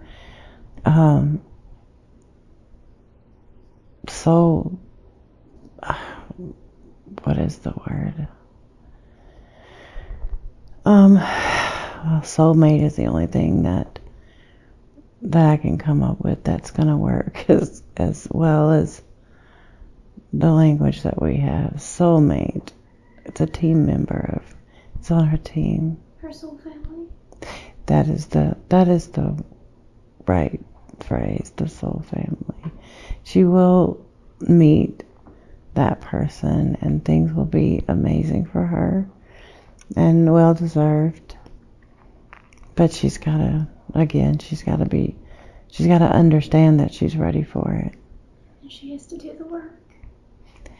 Yes, I would say that she has done the work on an existential in an existential way, but she hasn't internalized that yet. She doesn't understand that if she just opens herself up and trusts her intuition, then that beacon of light is going to guide that soul into her.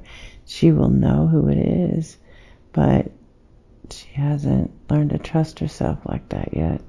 And the weight, does she need to do anything once she works through this to lose the weight, or will it fall off naturally? It will fall off naturally, but she will start to feel like she doesn't want the same things that she had before. The cravings that she had before will go away. So it's not really a whole lot of effort that she'll have to put into it, but things will change in her habits naturally. And as she's moving forward at this part in her life where she's looking to open her own business, she wants to reach more people. Well, how can she do that? She feels the pull. She's already doing that. She just doesn't have any confidence in herself. She's already making the moves that she needs to do. She's already opened those avenues. There are more people talking about her than she understands. There are more people who want the knowledge and the understanding that she has, and she hasn't come across that yet. It's coming. It's going to come for her, and she's doing all the right things, and she's taking the right steps. She needs to stop worrying so much about that and just continue on that path. And she will recognize this as she really walks into her light. She will. She'll be able to see the avenues that have been opened for her, and the opportunities will be knocking pretty loudly. She won't miss them, but she still has to choose them. Will she be speaking publicly, or is there another way that she will get this out? She will start speaking publicly in smaller venues, because as much as she wants to go reach big crowds, she's not ready for that. She's very introverted, and she has a fear of people. Social phobia. She has the social phobia. However, when she actually gets started speaking to people, she is so passionate about what she's saying, about the knowledge that she's given them, and she can feel the good that she's doing in the crowd. So once she gets started, she's good. But she's gonna she has to start small. She can't start as large as she wants to. She can start small, and it's gonna get as big as she can, as she has the capacity to deal with. So that's up to her how big it gets, but it will grow.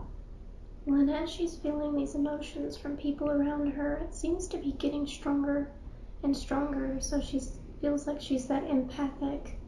She's struggling. How can she protect herself from this as she's getting into bigger things? She was doing really well at this at one point, once she recognized what it was. But she has fallen off from those practices. She doesn't say those prayers of protection that she did before when she starts her day, and she surrounds herself with the live crystals that she has, and those are very protective, but she doesn't care for those crystals as she should. She doesn't charge them. She doesn't clean them. They're all very dull right now. They're very covered. They're not working as well as they should. So I would say that she knows what to do. She's been a little bit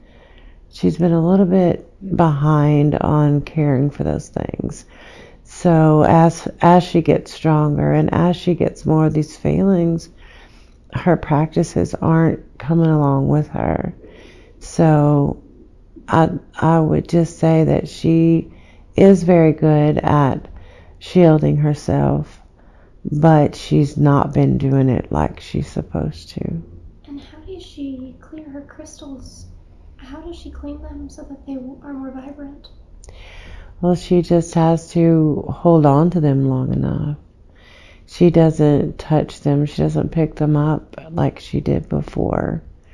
She had, at one time, she was taking some home with her. She has them in her office. She was taking some home with her and charging them and bringing charged ones back and just really keeping them at their optimal level of protection. But she hasn't done that in a good while, so it's being mindful. But she does have a good frequency in the singing bowl that she has in the office, but she doesn't use that to cleanse them either. So, and does the singing bowl cleanse? Will it cleanse crystals? it helps with clearing the frequencies. It doesn't cleanse them as well as, charging them outside or charging them in your hands, connecting with them. It just clears the frequency. It does allow them to work better. She did want to know about her frequency. Is she on the frequency of love, like she feels like she is? She is. I think, again, she drowns out. She drowns out the thing. She drowns out the things that help that grow. She has a capacity to send love out in long distances. She's done that before, and she knows that she feels that, but then there are times when she feels like she can't get very far outside her body. So she is on the right frequency, but again, she closes herself off. So that's another thing that meditation will help her to do, is to be able to continually put out the energy of love. That scene that she saw in the beginning of her session, where she saw the cabin and the wind chimes, why did she see the wind chimes and feel them that way? Because that frequency is the frequency that she has come into a few times, and she understands that that's the frequency she needs to hear to keep her on the level that she needs to be on. But she keeps searching for that frequency and she can't find it. There are things that are put in front of her sometimes that will help her to find that frequency, but she doesn't accept that at the time. So I think that by now she understands that the next time that she comes across that frequency, she's going to have to take that opportunity.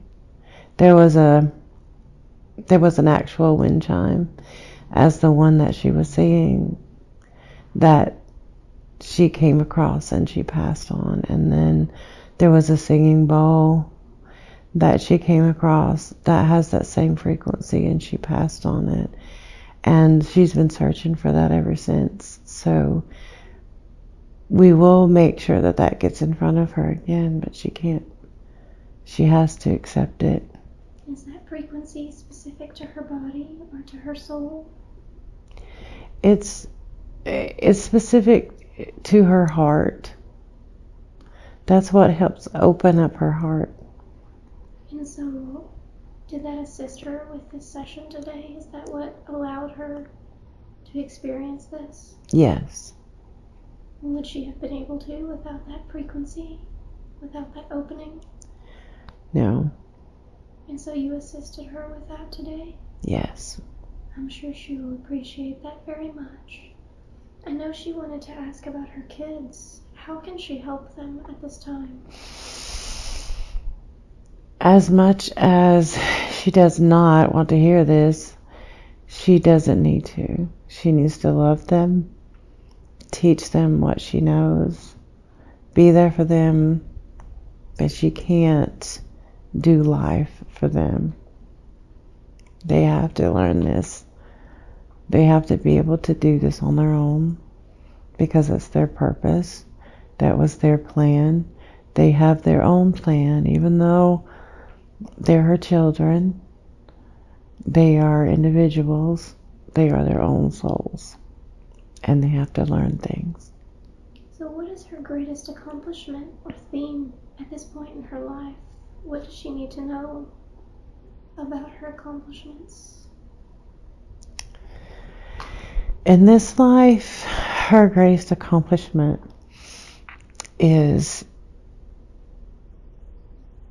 being a vessel full of love, being able to find that love and love other people. And the reason that is such an accomplishment for her, because she was never given that love. And the people in this world, in this life that she's living, in this incarnation, have not shown her a lot of love. Yet she was able to find it and to be able to give it. So that was an accomplishment that we weren't sure that she was going to be able to do. And so she should be proud of that, because it is a very big accomplishment through all of her adversity. Is that correct? Absolutely. Has she done everything she's wanted to do in this life? Or that she at least planned? No. Is she ready to hear anything about the next step? The next step is to continue to work toward the new clinic that she's opening, because that's going to open up a lot of doors. That's going to open up new desires.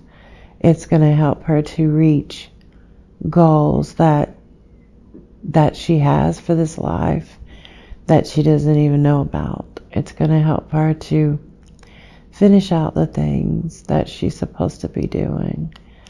Although she's reached great heights, she has done amazingly through the adversity that she's been through. There are new things, but these new things are more rewarding than they are difficult. They're not going to be as hard as her life has been. It's going to show her that she does get rewarded for the hard work that she's done. So she needs to continue in doing what she's doing, and it's not it's not going to be it's not going to be easy. It's not going to be just handed to her. It's something that she has to work for. But she's worked for everything that she has in her life, so that's not going to be anything new to her. But she is going to find a lot of new things on the other side of this endeavor.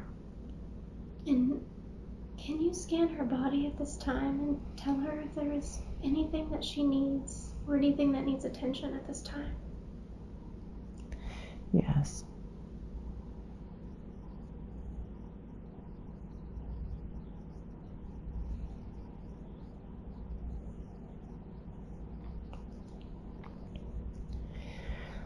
She needs to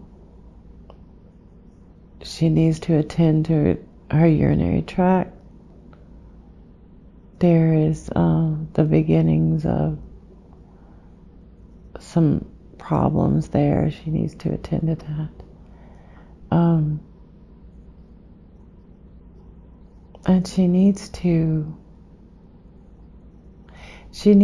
stop with she needs to stop feeling like she needs the vape that she's been using. She's smoked for years and finally was finally able to stop, and that's something that was extremely difficult for her. The vape is just it's a stand-in. She doesn't need it anymore. Can you help her with that at this time? I can. And how will you do that?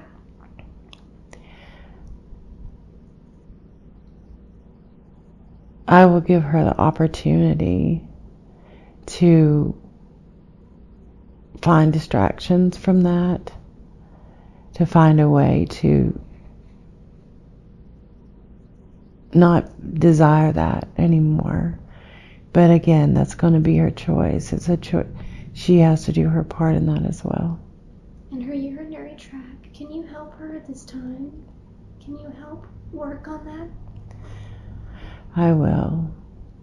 She needs to stay hydrated. She needs to be better hydrated. And she needs to practice what she preaches where it comes to the herbalism that she's been working on. She's really telling other people to do these things, and she does a wonderful job at that, but she doesn't do that herself. But what are you able to do for her urinary tract if she does that? How can you assist her? I can assist her in understanding or knowing which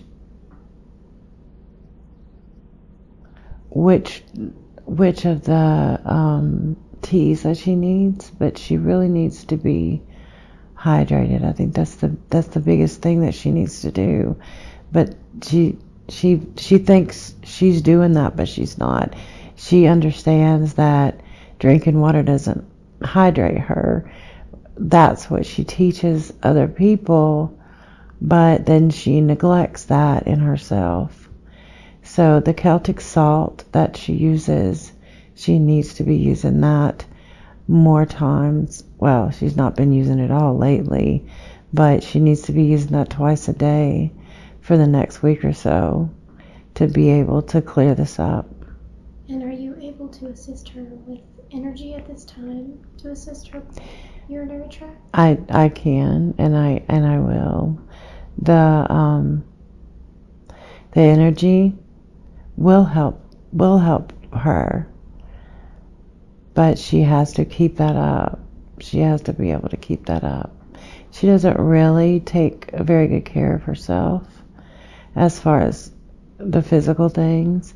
She does take better care of herself spiritually, but physically she doesn't take very good care of herself, and she needs to start doing that more. If she is going to have a long, busy, happy life, she will need to take care of herself, will she not? Absolutely. Is there anything else that she needs to take care of at this time?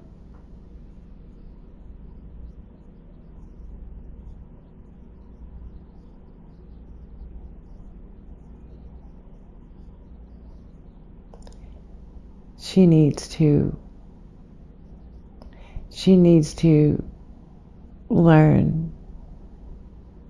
She needs to learn to stop worrying about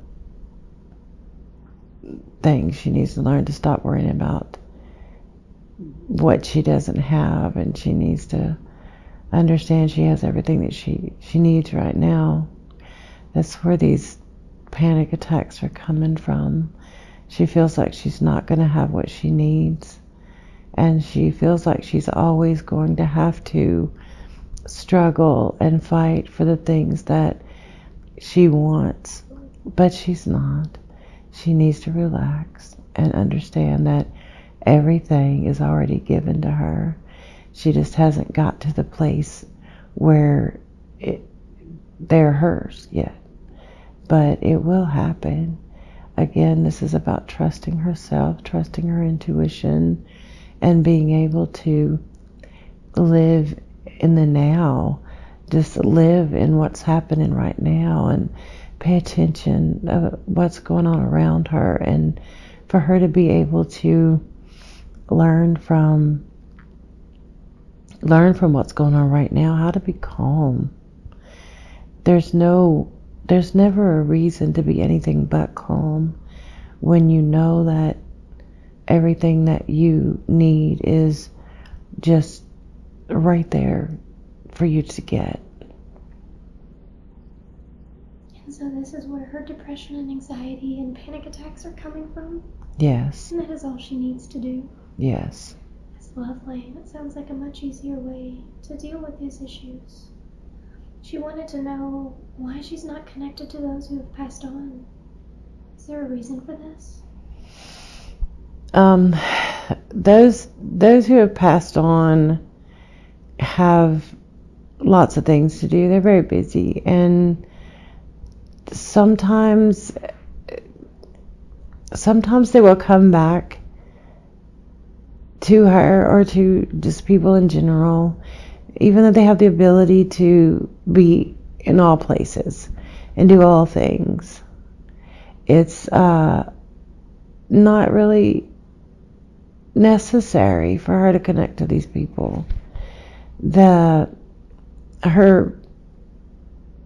Her father in this life was not. Her father in this life was more of a fill-in. It's not really one of her typical incarnate mates, I would call it. It's not someone who incarnates with her a lot. So whenever he went back to the other side, he went back to the soul family that he is from. So if she wants to connect with him, if she wants to call him to her, he would certainly speak with her or let her feel that he is near her. But she really hasn't, her soul really hasn't reached out. Like, it's her mind that wants to connect, not her soul. And when we're thinking about her mother, I know that she's concerned about the disconnect between her and her mother. Her mother in this life hasn't always been her mother, and she needs to understand that this soul that was her mother this time is often adversarial in her carnations. So that connection was never going to be what she felt it should. Like, it was planned that way. It wasn't. If she had had a better connection with her mother, she would never have learned the lessons that she needed to learn to help her to survive all the years of hardship that she's dealt with. Right now, the person that incarnated as her mother, she understands that that person is a guide for her nieces, and that soul is the perfect guide for her nieces. They wouldn't be where they are otherwise. So things are exactly as they should be, and it's her egoic mind that really feels like she needs that connection, because the souls are all connected. So that's just something that her ego is going to have to settle. And she can do that with this information. She can do that. Do you have any other messages for her at this time that will help her on her journey? I would say that the connection that she's been looking for to her spirit team or higher self, it's always there. It's always there, and she knows when that connection is strong. She knows when she's being led to something. She knows when she is being held back from something as well, and she understands that there's a reason for that. But she has a problem with the physical part of her. The egoic mind is in the way all the time. And that is difficult, I know, to set aside. But that goes back to the meditation that she needs to be doing. Because once she has regular practices in meditating, then she will be able to stop that egoic mind from blocking the things that she's looking for spiritually. Her spirit team is very good at being right there for her, as all spirit teams are. But she feels like they're not working for her. She feels like they're not doing as much as they should. But she needs to understand that it's that physical part of her that is holding her back from that. And it will be there once she puts in the work to tame her egoic mind a little bit. Thank you for that. I know she will appreciate all of the help you have given her today.